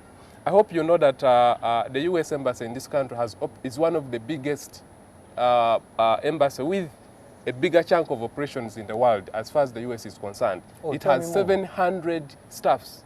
That thing you see in Zambia. 700 employees. And the question is, what are they doing in there? Both Ugandan and Americans, or 700 90% of them are Ugandans, but of course they are working for the interests of the US. So what it means therefore is that Uganda, first of all, as a country, is critical to the interests of the US in the region, in the Great Lakes region, Somalia, Congo, now South Sudan. So in other words, your argument is to validate what President Museveni, that the issue of the anti-homosexuality is an issue of foreign relations. Absolutely. So does that bother you as a civil society member who, in your own inherent, natural and default setting, is one that abhors the whole idea of homosexuality and would have called for, in fact, even a more stringent law against homosexuality? It bothers me because as a country, okay, do we legislate in the interests of those who give us aid, or we legislate in the interests of Ugandans? Interesting, coming from a guy like you whose funding largely comes from outside this country. Yes, but you see, funding that is coming from outside should be able to support my interests. What are my interests as a Ugandan? But you see, Emmanuel, that my is, interests that is if you have a certain bargaining power unto you. We do. As a country, we do. I mean, we are funding 80% of our budget, which means that if these guys take away the 20%, we will not die. We will survive. You will survive. We will survive. Living through a hellish existence. I know, but we'll get there. I mean, if it's about looking at closing the gaps, okay? Corruption, for instance, get that money that is being stolen back into service delivery. That is easier said than done. I know. You know that. I know, but the question of the matter is, without aid, we can't survive as a country, because aid is just 20% of our national budget. Let's not look at the state on the whole. Let's look at Uganda Youth Network. Yes. If money coming in from Nether was quashed and the taps closed, to what extent would you describe your existence? Survived or extinction? Well, I will not extinct. I will survive. I think what happens, let me tell you about Youth Network. I think as people have a misconception of the work that civil society does in this country. And the thinking is that civil society implements programs on and on behalf of the donors. And that's not true. Okay, as civil society. Well, we've seen donors saying that this time they would want to channel their development cooperation through civil society, because you civil society are in fact a communion of saints. You are not the devil, the devil brigade that governments are. You see, that you do not steal any money. You are above these little skirmishes like corruption. True. That for you, in fact, you are, you know, you are God's gift to this God for second place. I think what I want to tell Ugandans is that civil society in this country doesn't work. Is not here to do programs for the donors. We develop our own programs that react to the issues of concern. For instance, us as a youth network, we design programs that serve the interests of young people in this country. But government and a few people think that civil society in this country actually is implementing programs that are brought in by donors. That's not true. You may say that's not entirely true, because there are some civil society organizations that... It will be difficult if you can name anyone. That are tailor-made to provide for those projects that are coming in from outside. And which one? And you know that we know... It will be difficult for you to name one You mention one that, like yours, I would mention you 20. Really? That really conform to, not even conform, they are simply what we call, in fact, they even have a name for them, implementing partners. So, really. But anyway, let me speak about this whole anti-homosexuality legislation. First of all, let me speak as a Ugandan, that I think LGBTI activities in this country should be regulated. Okay, we should have a law. Why? This is an issue. First of all, as a young person, they were already regulated, I thought. It was not sufficient. The penal code was even very harsh. So you wanted the one to... So it wasn't... LGBTI... if the penal code was very sufficient, why were we seeing instances of homosexuality on the increase? I think there was a lapse both in the law, but also both in the implementation of the law. So I think we need to have some kind of legislation. But someone will argue that why do you want LGBTI activities regulated and the ones which you call normal heterosexual relations unregulated? Why shouldn't they? They should be regulated. Okay, but for me the question is, what is the content? How should they be less regulated than heterosexual activities? I mean, you've just talked about that there were harsher laws in the penal code against homosexuality. No, it was not even considered an alternative here. And people are saying already, even the penal code was repressive the way it was. Now you're making another act to repress even more. I think the issue was that it was difficult to implement the provisions in the penal code. I think the reason for the distinct law, if I'm thinking in the minds of the architects, is that they wanted something that is specific to LGBTI. And this was because there were instances of increasing cases of homosexuality in this country. And us as young people, I mean, when you talk about homosexuality, you're talking about youth.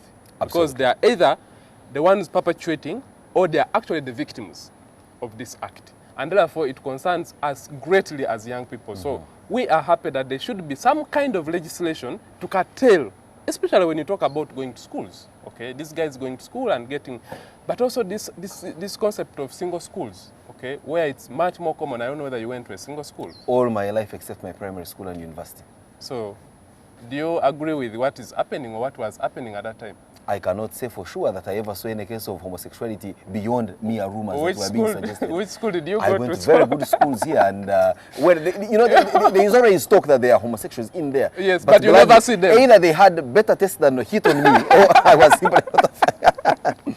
But you see, the argument that many people on the other side argue is that they have a right to love who and how they would wish to. And some of these who make this argument are young people. If they came to you as the Uganda Youth Network, what would be your reaction towards such people? My reaction is that as a country we should have values. Okay, the values that we cherish in, values that we are not ready to, for whatever reason, okay, to deviate from. And even the US you're talking about, the US puts freedom and rights above everything else. But I want to tell you that they have values.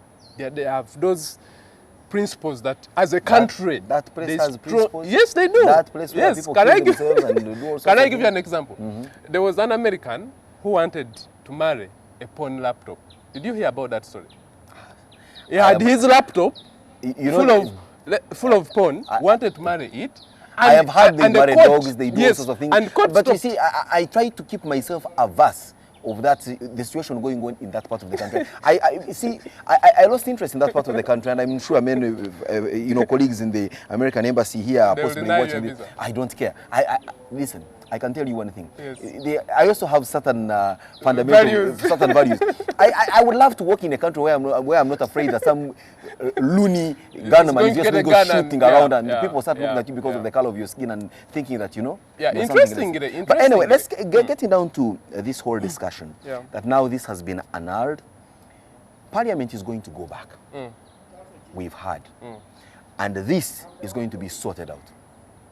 They will pass this law once again, and the president perhaps will sign it again.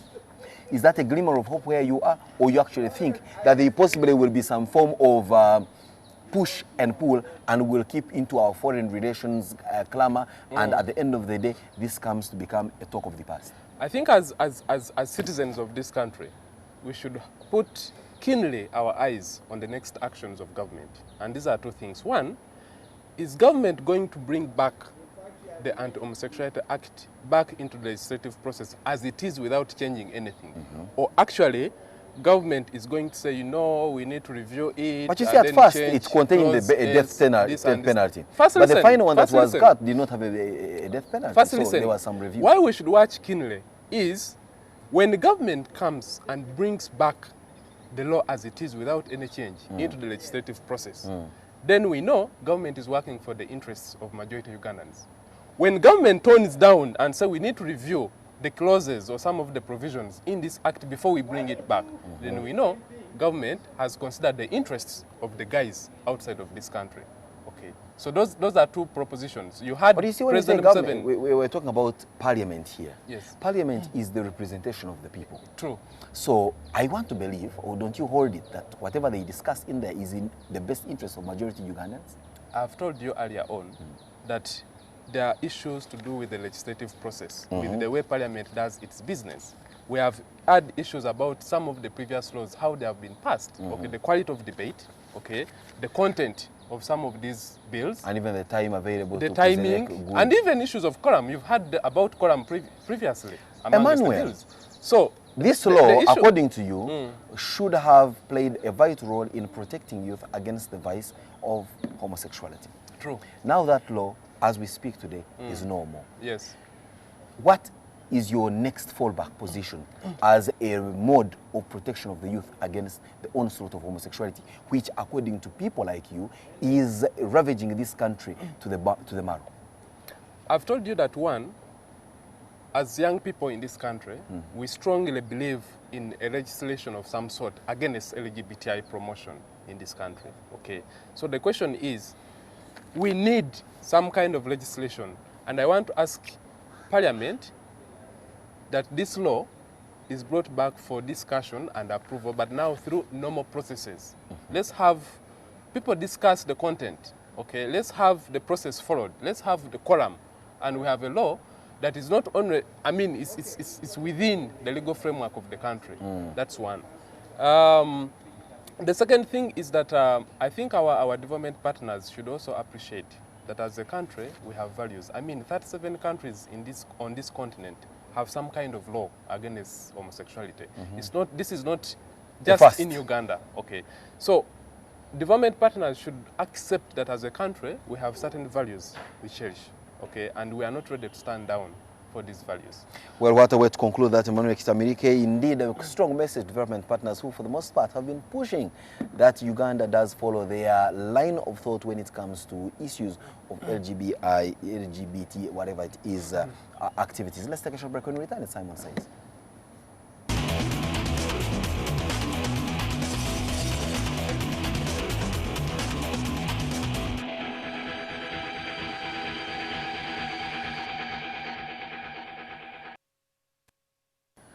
Many times Ugandans always clamor for the presence of the rule of law, where if you're dissatisfied by a certain position, you can petition the legal institutions in this country, which for the most part are courts of law, and then you possibly argue your case in there and receive what is regarded as justice. Now many Ugandans, not many, some Ugandans felt disenfranchised by the passing of the Anti-Homosexuality Act. They petitioned the courts of law questioning the constitutionality of this law and questioning all the other questions, the nitty-gritty of this law and whether or not it conforms to international standards. They subjected this disenfranchisement to the due process of the law. The law has since spoken. They are happy, the other side is not happy. That maybe tells us one thing, that when it comes to matters of legal adjudication, one side will always carry the day, the other side will not carry the day. And of course, when you don't carry the day, you know that your next course of action is an appeal. So, indeed, to borrow that same word, I appeal to those who feel disenfranchised by the ruling of the Constitutional Court to appeal this, and also for the members of Parliament to show that they mean business by going back and ensuring that they pass this law that they cherish so hard through the proper legal dictums of our parliamentary rules of procedure. The moment you have your back covered on all cases, then of course, now the rest becomes an issue of legal gymnastics. And well, from my side, I can only say, may the voice of reason prevail and carry the day. Have a wonderful, productive Monday morning. We're starting a fresh new week, and yes, also the first Monday of the month. It can only get better if you put your mind to whatever you are doing so that it earns you that you require out of it, which is nothing but production. And I have always argued here that the collective sum of our productivity is what will move this country from point A to the glorious point B that you want it to be at. Have a good morning. You're watching Morning at NTV with Simon Kasiate, Mabel Kebirunji and Brian Mulondo. You can bring everybody in parliament as long as they can wake up and vote for the NRM. As long as the voters exercise their rights to elect their leaders, there was no need for term limits in Uganda. I know him. I know how he operates. I know how he thinks. There are ways you can go around these obstacles. Why should I conduct myself as if I am Muyai? It's absolutely true. I admired President Museveni. Is the ICC a fiscal court targeting African leaders? You cannot tell me that the whole trouble Kenya had revolved about only two individuals. The money is not in the budget of this financial year. You can't beat God. You see, God is polygamous also. Look at Jeremiah chapter 31. The security of this country will largely depend on the contribution that the people make.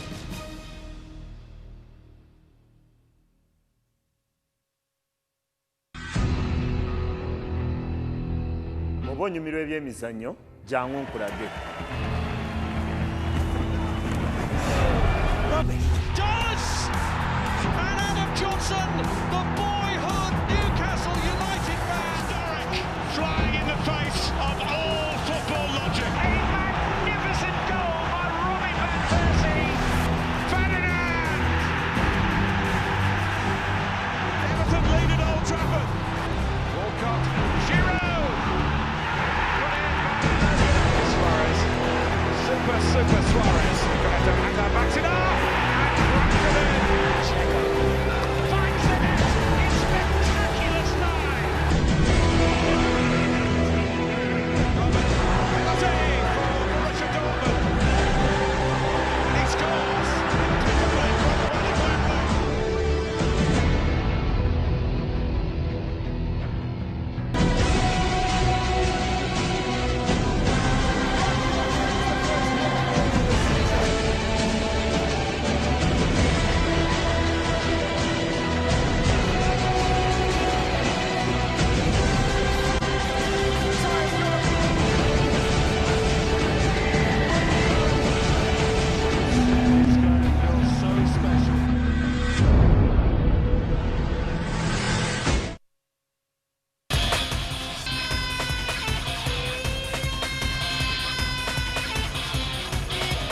The average age of the entire national team is under 18. The primary role of Team Uganda is to remain to Division 2. Probably that's the only thing that can make one or two rugby fans smile, that the clubs are doing well. The players haven't put on they haven't wore the game faces. They're not the animals we saw last season, because Ferguson had the same group of players and he did deliver the Holy Grail, which is the title.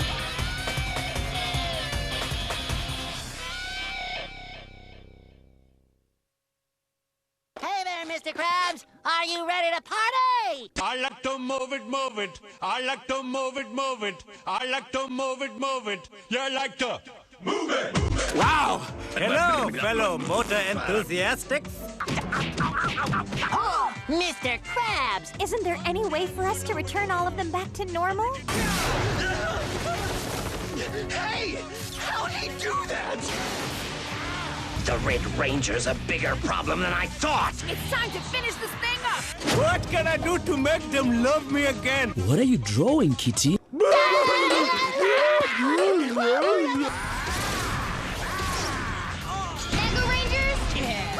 That's a mega win! Hello? King Julian, you are truly inspiring. Ow! SpongeBob! Fantastic! On the next episode, brought to you by At Orange, we know you want to do more on the internet. That's why we bring you happy hour day and night. On the next episode of Deception. You even managed to escape. He's listening to what I'm telling you, but are you gonna ask me when I'm okay? I'll make you disappear. What's funny? Bataka. I'll kill you. You don't need to see the doctor to tell you the truth. Monica, I trying Because I cheated on you, Chris.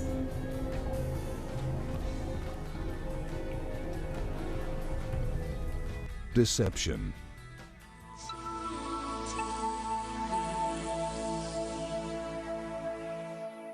You can download movies at the lowest prices and never fast from Orange. Dial *133# to buy a data bundle. Happy hour changes with Orange. Today changes with Orange. You're watching Morning at NTV with Simon Kasiate, Mabel Kebirunji, and Brian Mulondo. Welcome back from the break. You're still watching Morning at NTV. A picture here of a very joyous Usain Bolt saying next time he will compete, in his focus will be the 200 meters. He wants to break the 19-second mark. And we also have a picture here of the closing ceremony. Lots of interesting pictures of how it went down in Glasgow as the Commonwealth Games came to an end. Moving on to some of your messages on Facebook, we had Emmanuel Chitamirike from the Uganda Youth Network, and Deus Mugisha says, I'm not a homosexual, but when you put cultural norms aside and you switch to human rights, the homos have rights. We have Nkugwa Godfrey saying, why doesn't the government remove the anti-gay bill, saying it was signed without quorum? More messages coming in. We have Sewanyana John saying, the disease or not the disease, the case or not the case, whether victims or youth remains an hideous entity. The youth become totally vulnerable. Freedom is an open stake. It is something worth putting a closed stop. By and by, the bill was passed. Let the country like Uganda not shrink again in such issues. And Godfrey saying, gay is really a shame for this country, and I don't... he wishes there is no review. Do keep your comments coming in to our Facebook page. Ayesiga Joshua saying, those that help Ugandans, I think we should have values that help Ugandans as a country. Well, Brian is standing by on the rooftop of the Kampala Serena Hotel for today's Everyday Life. Good morning, Brian. Well, good morning, maybe. Manner, business, and how you can grow your someone who has worked with this makes sure that businesses prosper, guides entrepreneurs on how to become successful businessmen. Charles Ochichi from Enterprise Uganda. And we're going to look at the concept of group lending and how it can help you as a business. But something also interesting, how you can use group lending as a stepping stone to more viable options as far as financing or accessing credit is concerned. Stay with us. Everyday Life coming up.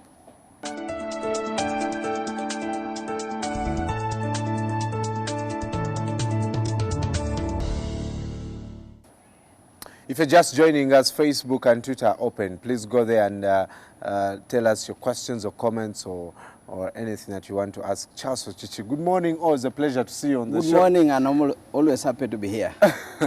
Yes. This thing called group lending, some people have called it group loans, or accessing group loans. We all start out in the business, we have dreams and aspirations, and you realize you don't have money to finance your vision. So you look for avenues, and group lending has been suggested as one of those ways. Essentially, what is it? Yes, thank you very much. As you rightly pointed out, there are very many ways of accessing credit. And group lending is at the lower part of the spectrum. It's what you call your entry opportunity to accessing commercial credit. Group lending entails putting people together who know each other, who will then go to the bank, open the accounts, and be in one particular financial institution. On the basis of their regular saving, individuals within the group can then borrow. And when they borrow, when one individual borrows, he is supported by the deposits that have been delivered to the financial institution by group members. So the group deposits become the collateral, the first collateral for this one individual who is going to borrow. Okay. Similarly, the group dynamics and the group leadership and monitoring becomes an assurance to the financial institution that this individual who has taken a loan will be able to obey the terms and conditions of that borrowing. So it's one form of securing credit when you do not have what they call traditional collateral, like land, a house, a logbook. This becomes your option that you can take on. Does it work like an investment club? We get 10 guys here. Or a circle, because that's how circles used to work, right? Yes. It works in a similar form, except when it comes to group lending, it cuts now across. You can also go to a formal financial institution. And the benefit of doing group borrowing or group lending in a normal financial institution that's regulated by, say, Bank of Uganda, is that as this product allows you to access a loan, the bank begins to see your credibility from the way you deposit your money and repay this money. As the group or as the individual? As an individual who has taken the loan. But of course, behind the credibility of the entire thing is the dynamism of the group. If the group is so weak that the level of savings are so low, even the so-called individual borrowing within the group will be a reflection of that. So a group can only be a beneficial vehicle to individuals to the extent they are active savers and investors. The bank will not take you seriously if you save low. They think you cannot be able to pay because your savings do not reflect your what comes into the pocket, so they can't be guaranteed. Would they rather stop you from picking the loan? Because I know investment clubs. An individual. Yes. If say we are 10 people and each one of us brings 20,000 a month, if I'm in a financial institution, I don't think I will be safe to give you 10 million shillings. Here's the concept about group lending. An individual can make savings against which somebody can say, given your savings and your rate of saving, we can actually predict that you can be given 500,000 shillings as a loan. Yeah. Now, that 500,000 is a reflection of the volume and regularity of your savings within the financial institution. When the group comes in, not everybody in the group, the assumption is that not everybody in the group would be able to take a loan at the same time. Yeah. Some individuals are still in a certain phase of developing their business ideas, organizing themselves, and they continue saving. Others are at the stage when they are ripe to take on a certain volume of money. Yeah. Now, here is then the benefit. If as a group you have saved each one 1 million and you are 10 people, in the bank now is a deposit of 10 million shillings. From your group? From your group. But one individual saved 1 million. If the bank was to lend to the one individual on the basis of the deposit that he has there, they would do a proportion of that deposit, which would be, say, 80%. So you would take 800,000. From the bank? From the bank. Now, when it is 10 million, 80% would be 8 million shillings. One individual could take it. Yeah. Now, here's the limitation. The moment a number of individuals in the group have taken up to a certain degree of a proportion of the deposits collectively in the financial institution, others have to wait until the earlier people who have taken the money have done repayments and the deposit base again builds up. So what does that mean? Wow. It therefore means that Brian must watch Ochichi and make sure that Ochichi should start repaying so that I get so that you can also be the next Wow. person to take the benefit. That is useful to Ochichi because Ochichi must be reminded about his obligations. Yes. That is useful to the entire group because then the entire group will be seen to be cohesive and working. Otherwise, a group is just a mere collection of individuals. For it to deliver benefits, it must be cohesive, it must work together, it must monitor its individual members in terms of performance.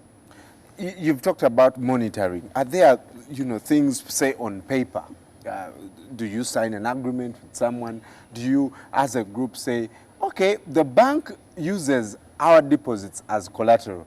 Now, Ochichi, let's get your car as collateral for the group that we shall be guaranteed that you'll pay in the bank. Because I'm at your mercy. If you don't pay, I don't get my money too. You have spoken the kind of a message I want people to know about groups. Whenever people tell me that our youth are going to form a group and go and borrow the youth venture capital, if the group is loose, if the group members do not know even where each one stays, that group is non-existent in reality. The numbers do exist, but those numbers in reality are not one. Right. You want a group that can question each other, a group that can say, we saw you yesterday buying an item that's not related to your business, and yet you have got a running loan. I hope you'll be able to pay the bank. Individuals that can caution you, that can wake you up. So groups must work for the group effect to be beneficial. Yeah. Otherwise, they are mechanical, they are artificial. In fact, they can be destructive. Wow. So there's homework to be done before we can start saying that the group schemes work. So you've got to work on the dynamics of running a group, the dynamics of being able to honestly put in line a group member who's stepping out of line. Because at the end of the day, this is the fallback portion of the bank. It's saying that you know each other, you know what each one is doing, you believe in each other. You came together as a group not because of solely the money. You came together as a group because you believe as a team you can develop each other. Yes. Yeah. If you're just joining us, Charles Chichi from Enterprise Uganda this morning talk about group lending and how you as an entrepreneur, as a small businessman can use it to make sure that you finance your business or access credit. And Facebook and Twitter are open there. Go there and ask any questions, or you can comment on this. What then, because some people can hide, because we want the money. I come to you and I'll make sure that until the day I access my loan, I am as straight as possible. Right? When I get my money, yes, I disappear. Are there things, for example, maybe banks, because for me, I still look at it as a risky venture. I'd rather go and access the loan straight from the bank and know that I'm suffering. But I'm not going to look for 9 guys who will put me in trouble. And that's the concept of the group scheme. In other words, it's hard work. There is always a price to pay for every benefit.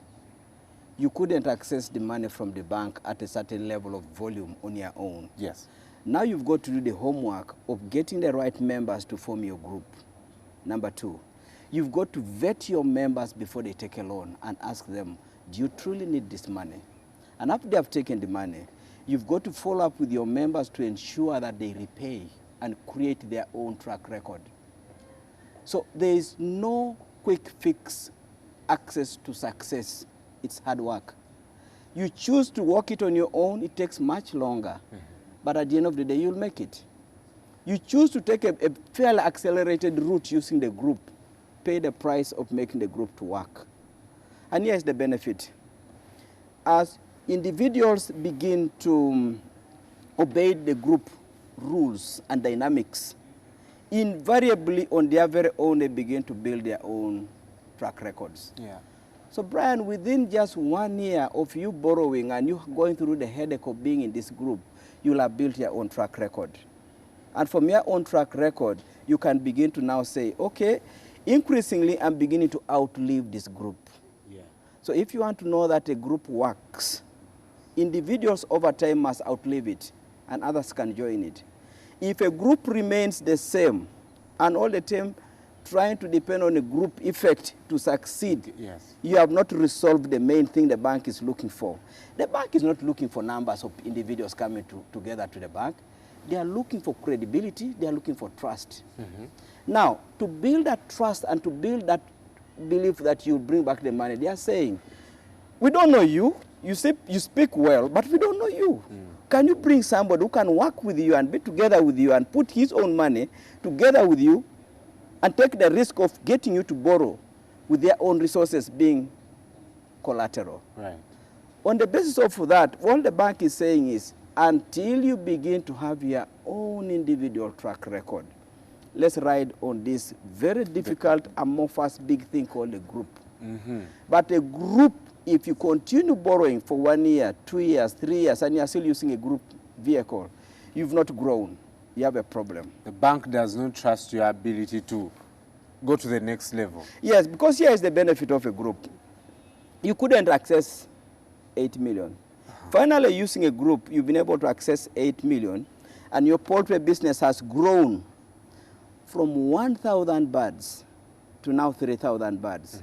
And you have got, apart from the group saving scheme, you now have your own account that has got more deposits than the scheme is taking the other side. Yes. So the bank will now be looking at the separate account that you own on your own and saying, Brian, you seem to be doing a business for which we're interested to talk to you as a person.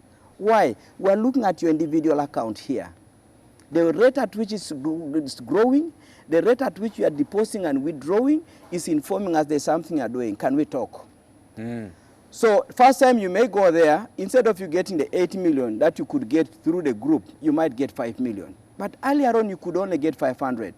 Yeah. But the group has made you to grow to the extent now, on your own, you can access 5 million. Yes. So next time you just say, I'm out of this group. I've graduated. I've graduated. I will now continue running my own account. Give yourself another 2 years. You are accessing 50 million. You're accessing 70 million. You have outgrown the group.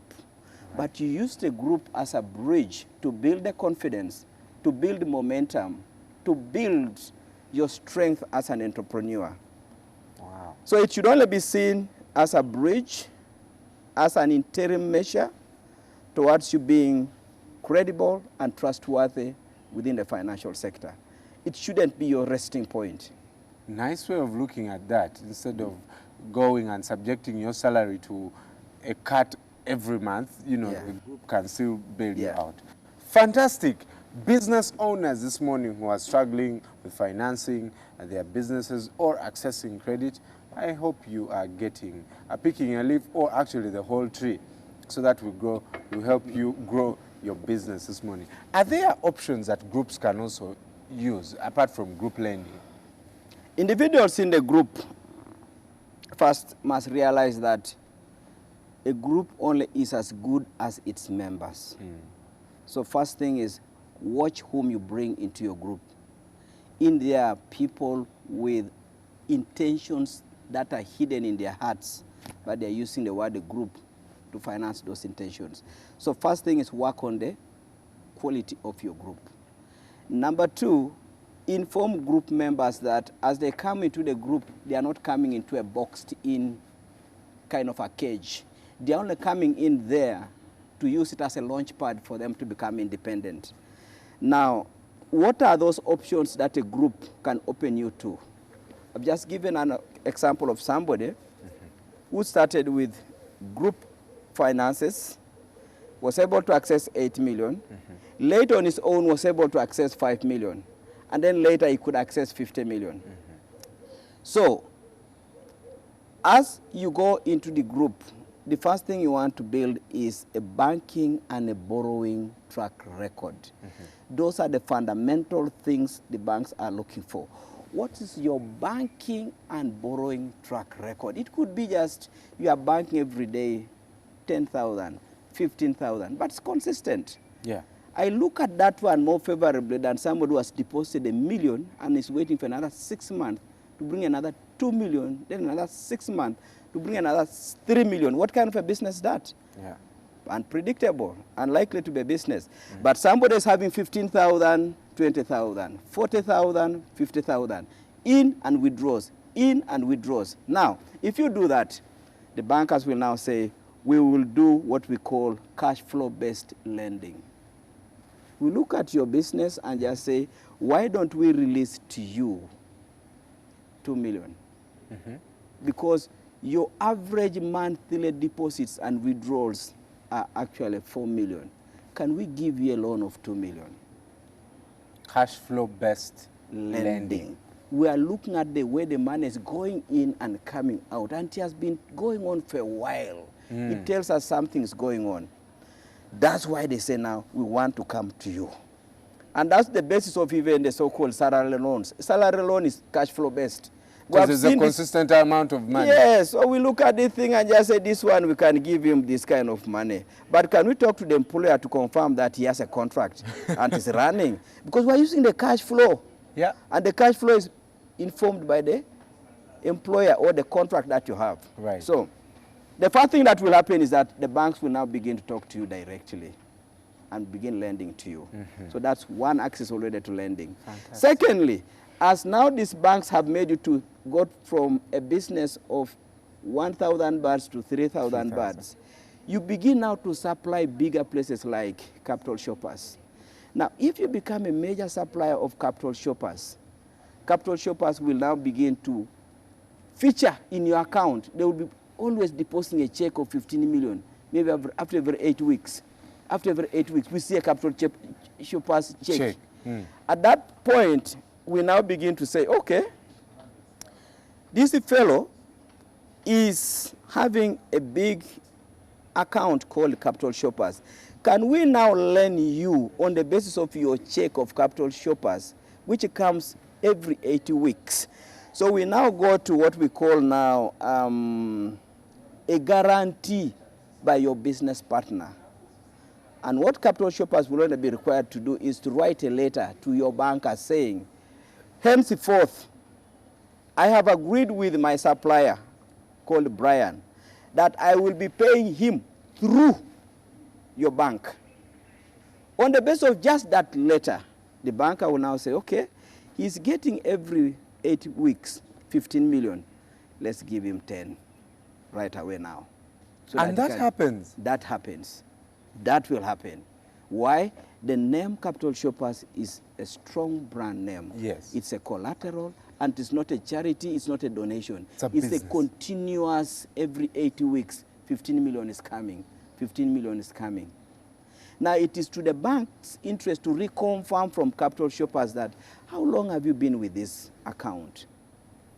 How has your relations been? If they say, no, as far as chicken is concerned, that is our supplier. We trust him. We work with him, we trust him. So Capital Shoppers has accelerated your growth. From somebody who was accessing 5 million, now you're on 10. Yeah. Another thing. Instead of you looking at bankers as a source of your credit, you've been doing business for a long time with Capital Shoppers. Now, these people who have been supplying you feeds, for every 8 weeks, you need to pay them in advance, maybe 12 million for the feeds to cover the next 8 weeks.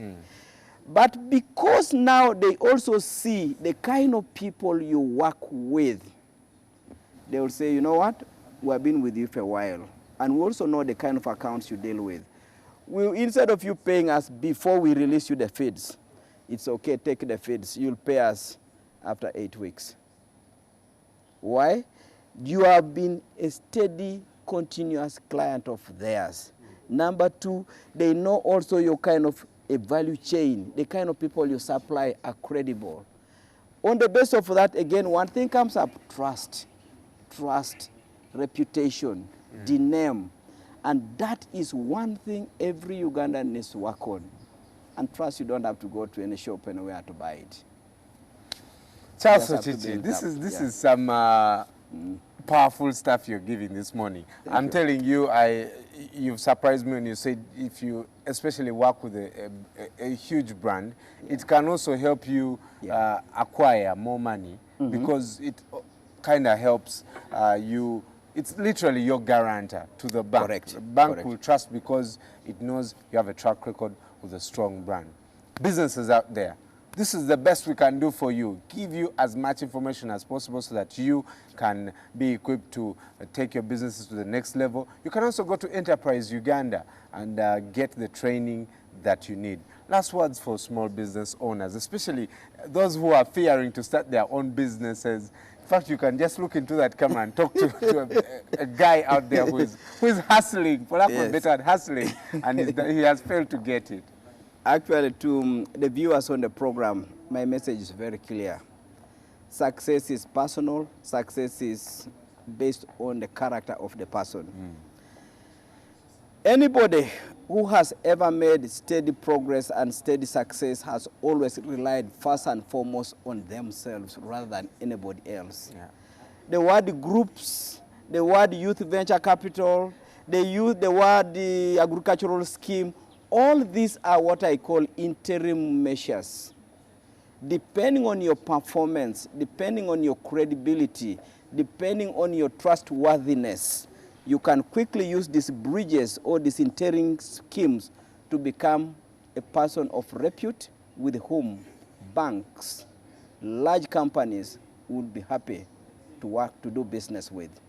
So success is basically individual, and it's the individual to create that path, and then others will follow. Charles, thank you so much. Thank you. Thank you too.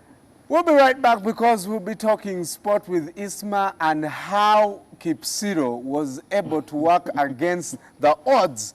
What a bad year it has been for him. And finally proving a point, setting a new world record in Glasgow. And we'll look at what the future looks for Ugandan athletes. Coming up on sports, stay with us.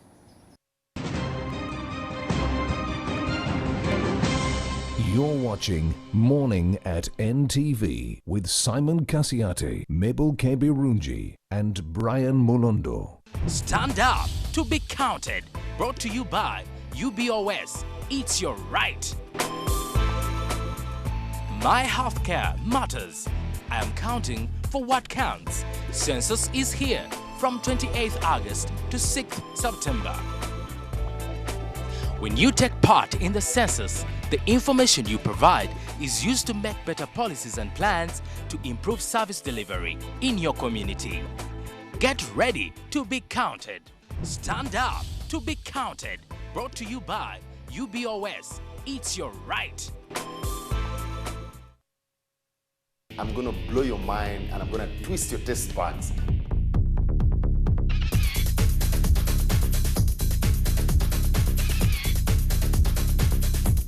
The flavors are already coming together. I can feel them.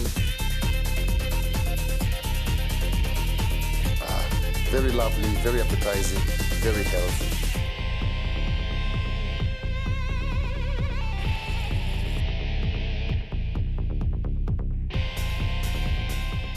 Remember, the way you see it, the way you like it, is the way you get it from my kitchen to your kitchen.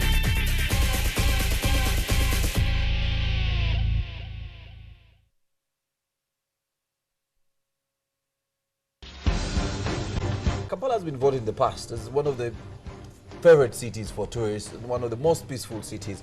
That is something that is changing. Kale Kaihura, the Inspector General of Police, and President Yoweri Museveni, their alliance, they can only crack down or stop individual strikes and individual demonstrations. But I don't think they can stop the growth of militancy. No holds barred. Besigye and Lukwago have particular grievances against the government, some legitimate, some misguided.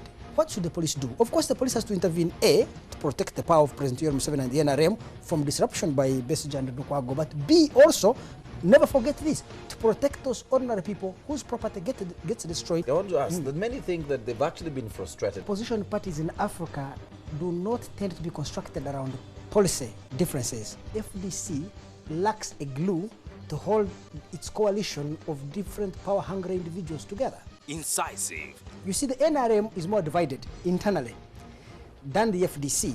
The advantage with the NRM is it has political power. Analytical. I think that one of the best organized political parties in Uganda is the PPP, the People's Progressive Party with Dan Sali. This idea that everybody is peddling around the world that Africans are poor and they cannot contribute to their own political and social emancipation is crap. In fact, I think that the opposition parties in Uganda have to win an election in an unfair and unleveled ground. Newsnight with Andrew Mwenda. Hey there, Mr. Krabs. Are you ready to party? I like to move it, move it. I like to move it, move it. I like to move it, move it. You like to move it, move it. Wow! Hello, fellow motor enthusiastics. Oh, Mr. Krabs, isn't there any way for us to return all of them back to normal? Hey! How'd he do that? The Red Ranger's a bigger problem than I thought. It's time to finish this thing up! What can I do to make them love me again? What are you drawing, Kitty? Mega Rangers?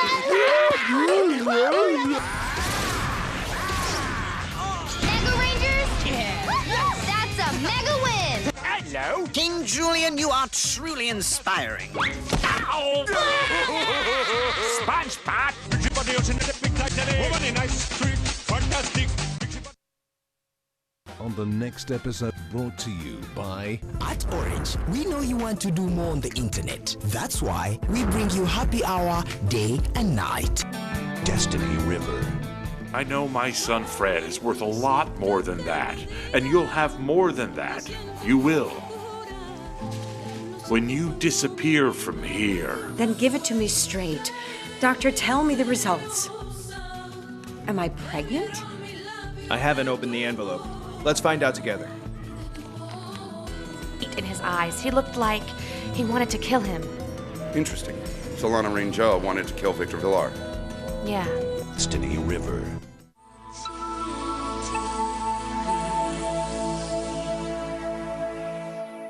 You can download movies at the lowest prices and never fast from Orange. Dial *133# to buy a data bundle. Happy hour changes with Orange. Today changes with Orange.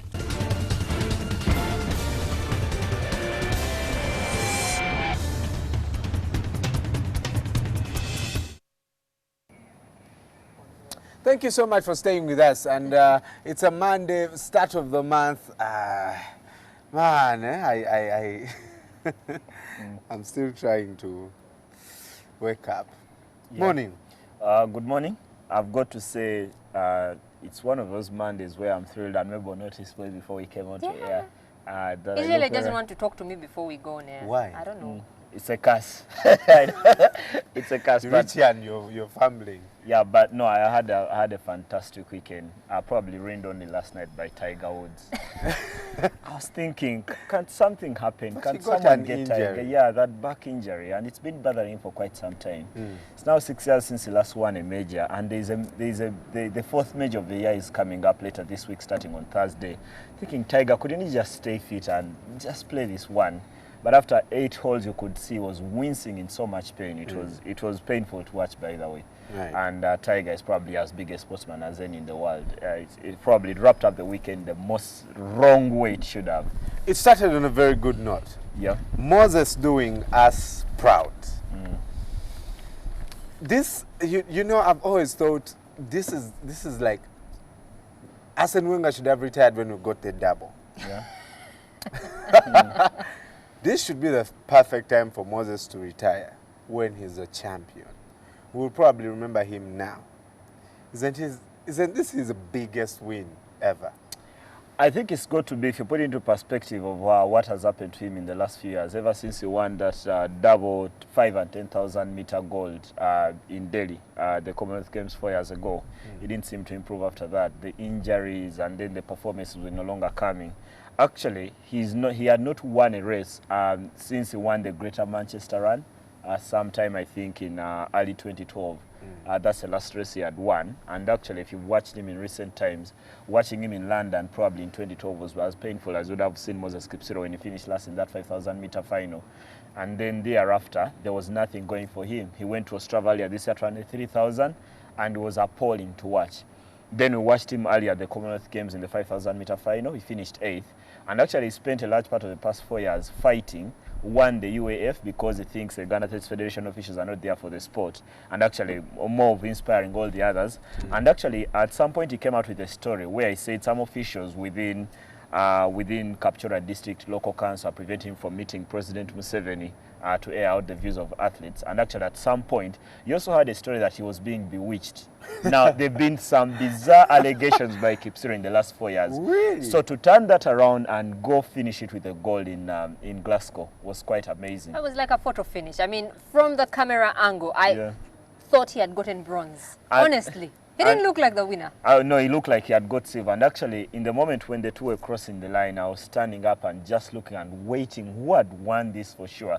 But for me, I would even have been comfortable with Kipsiro winning bronze and silver with the history. Anything with a medal. Anything with a medal. With the history that he has gone through in the recent years. But actually, I think that finish, that kick from Kipsiro, is as good as any. When he has a chance with about a lap to go, I'd bank on him to go and beat as many athletes as possible. Probably not Kenenisa Bekele or Mo Farah. But the moment he gets himself into that kind of thing, he has a chance of winning. But like you say, the thing about him should retire at this point in time. Many of us were calling for that last week, and not because we hate Kipsiro much, but because some of us have so much respect for the man, and we think we find it extremely sad to see great athletes, so any great sportsman walk away without any kind of glory. And it's very sad to see sportsmen walk away when they are struggling. And after London, 2 years ago, he said he was going to retire from the track and go and run marathon and cross country. Now thereafter, where Kipsiro shows up and again is running on the track this year, I have no idea. But luckily, because he's a man with conviction, he's as great an athlete as I've seen in Uganda in the last 15 or so years. To go back and finish that with a gold, probably like you say, now he goes to the road or the cross country, and I bet he'll be a better athlete on the road than he's been on the track. Congratulations, Kipsiro. I remember, when he won the double gold, I had the privilege of modeling some great, stuff for Kipsiro and congratulating him. I'll share that photo with you on my Twitter handle. But it was really beautiful.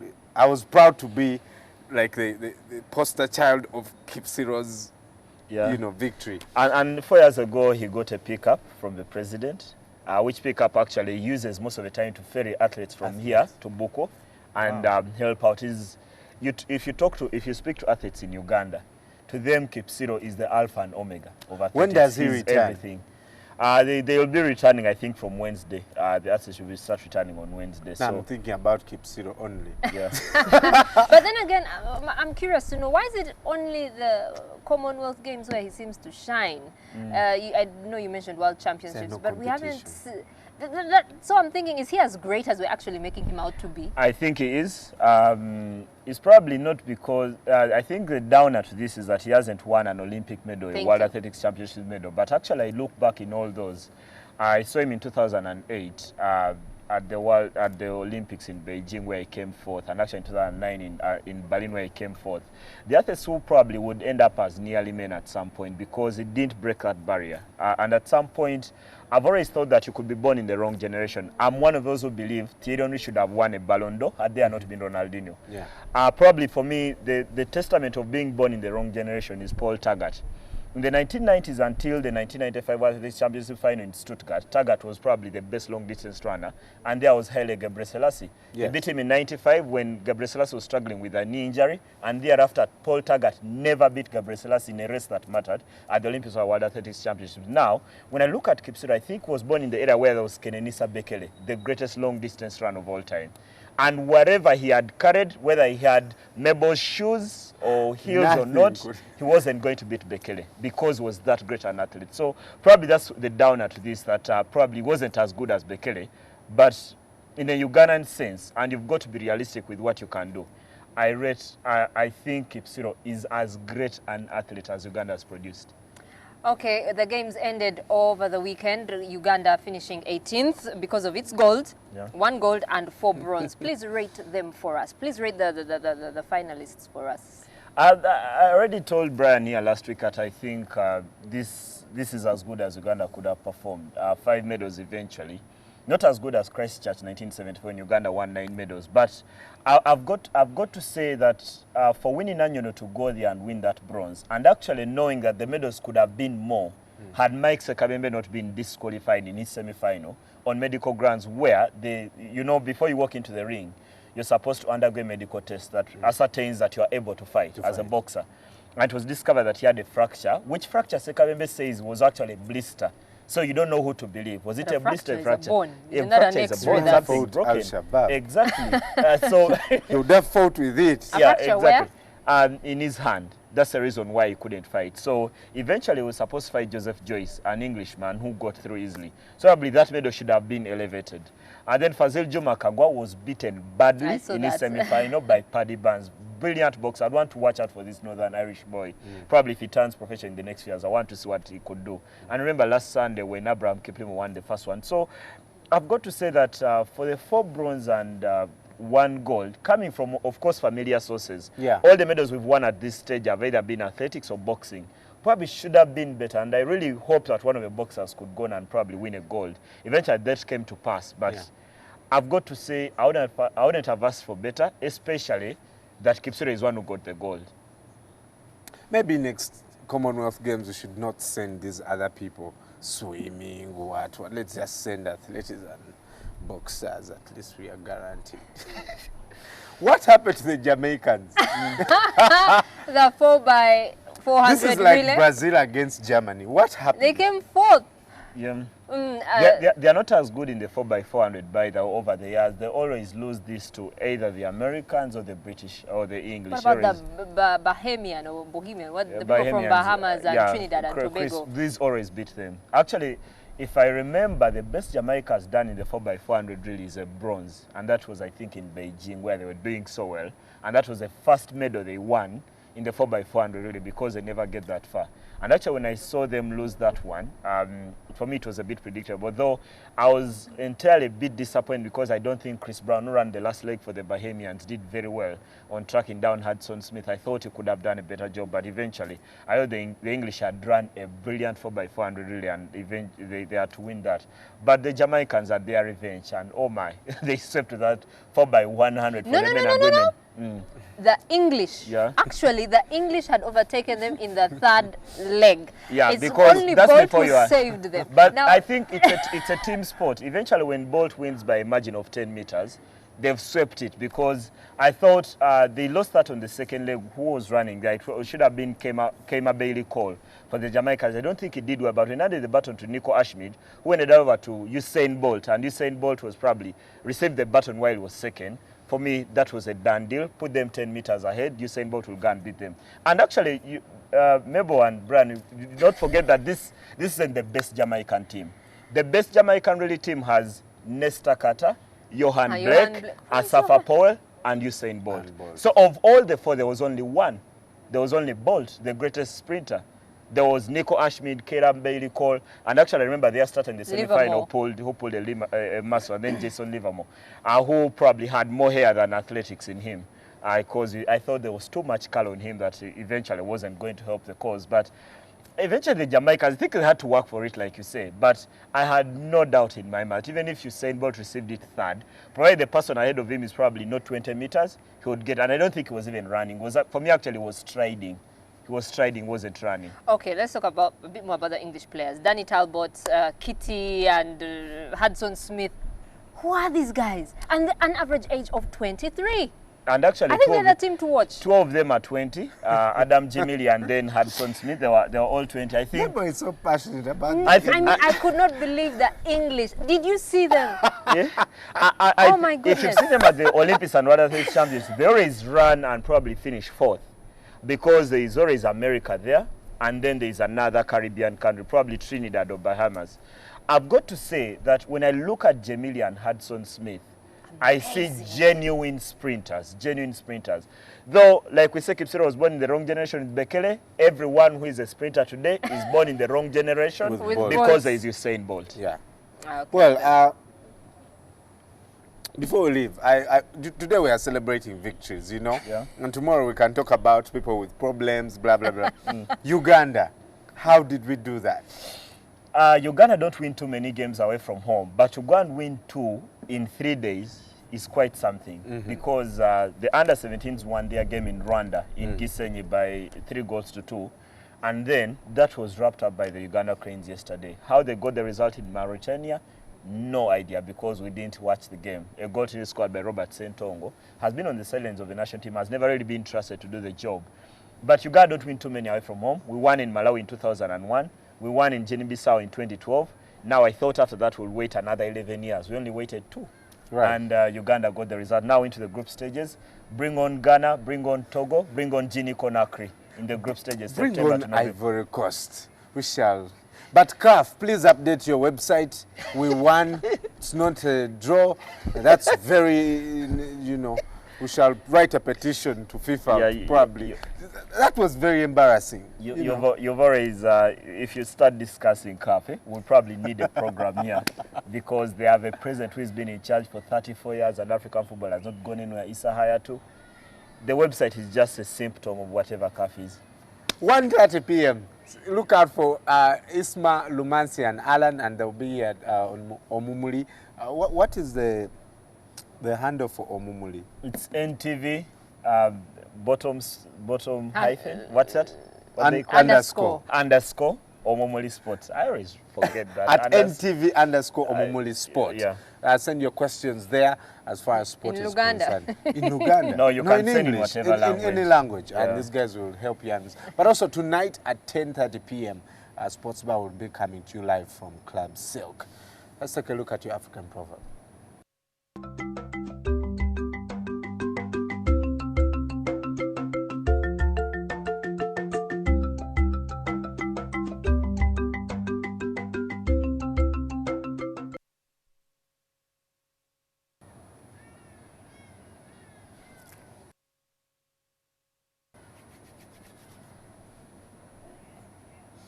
He that boasts of his own knowledge proclaims his ignorance. Am I not supposed to be like the Americans? If nobody's blowing my trumpet, let me blow it. Yeah. Mabel does it for the English. Oh, she does it so well. You guys, they're doing well. And when they do rubbish, I say they've done rubbish. Do you? Well, when did they ever do rubbish? Because you would have probably chosen their long jumper, Greg Rutherford, the Olympic champion. What an athlete the British have got there.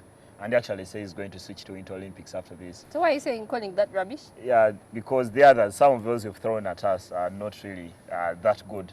But like the proverb says, I remember one of those Beyonce songs where she sings and says, some of you call it, I call it confidence, what you call arrogance. Now that's close to that proverb about boasting about it. Yeah, because if I'm Beyonce and I'm saying I'm worth $230 million, what's that? Is that knowledge? And I can insure my butt. Yeah. Wow. that's all part of it. Or you say, I know music more than all of you because I've sold 50 million albums. That's knowledge about the music industry. I am the R in R&B. Yeah. So probably that's knowledge. Others will write, I am the pro in procrastination. So you define who you are really. So the takeout for you today is, maybe if you've been an arrogant guy, start to trim down and let people recognize your ability and your strengths and stay humble. And when people do that. Until tomorrow, Facebook, Twitter, at Mebkep, at Daka Bachigongo, at MB Gold, let's continue the conversation there and have a fantastic Monday. Bye-bye.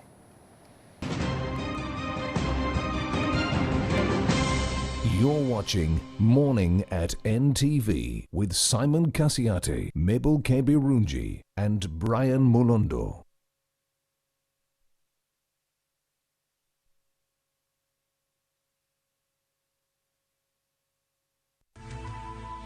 NTV, turning on your world.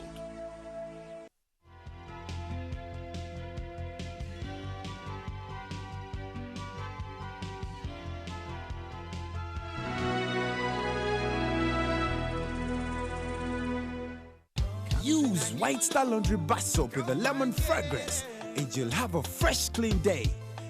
Be like a star. Use White Star. Don't disturb Daddy. My daddy is the star. White Star Laundry Bar Soap. All day fresh clean. On the next episode, brought to you by At Orange, we know you want to do more on the internet. That's why we bring you happy hour day and night. La Patrona. I'm your final judgment, Antonia Guerra. I am your death. Gabriela Suarez. I want dialysis, and you're gonna help me. What do you have to tell me? Oh no, is it more bad news? You wanted to see me dead, right? Oh no, help!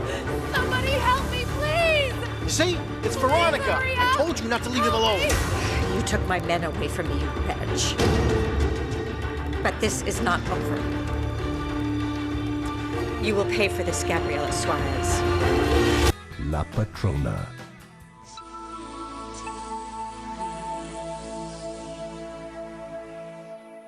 You can download movies at the lowest prices, another fast from Orange. Dial *133#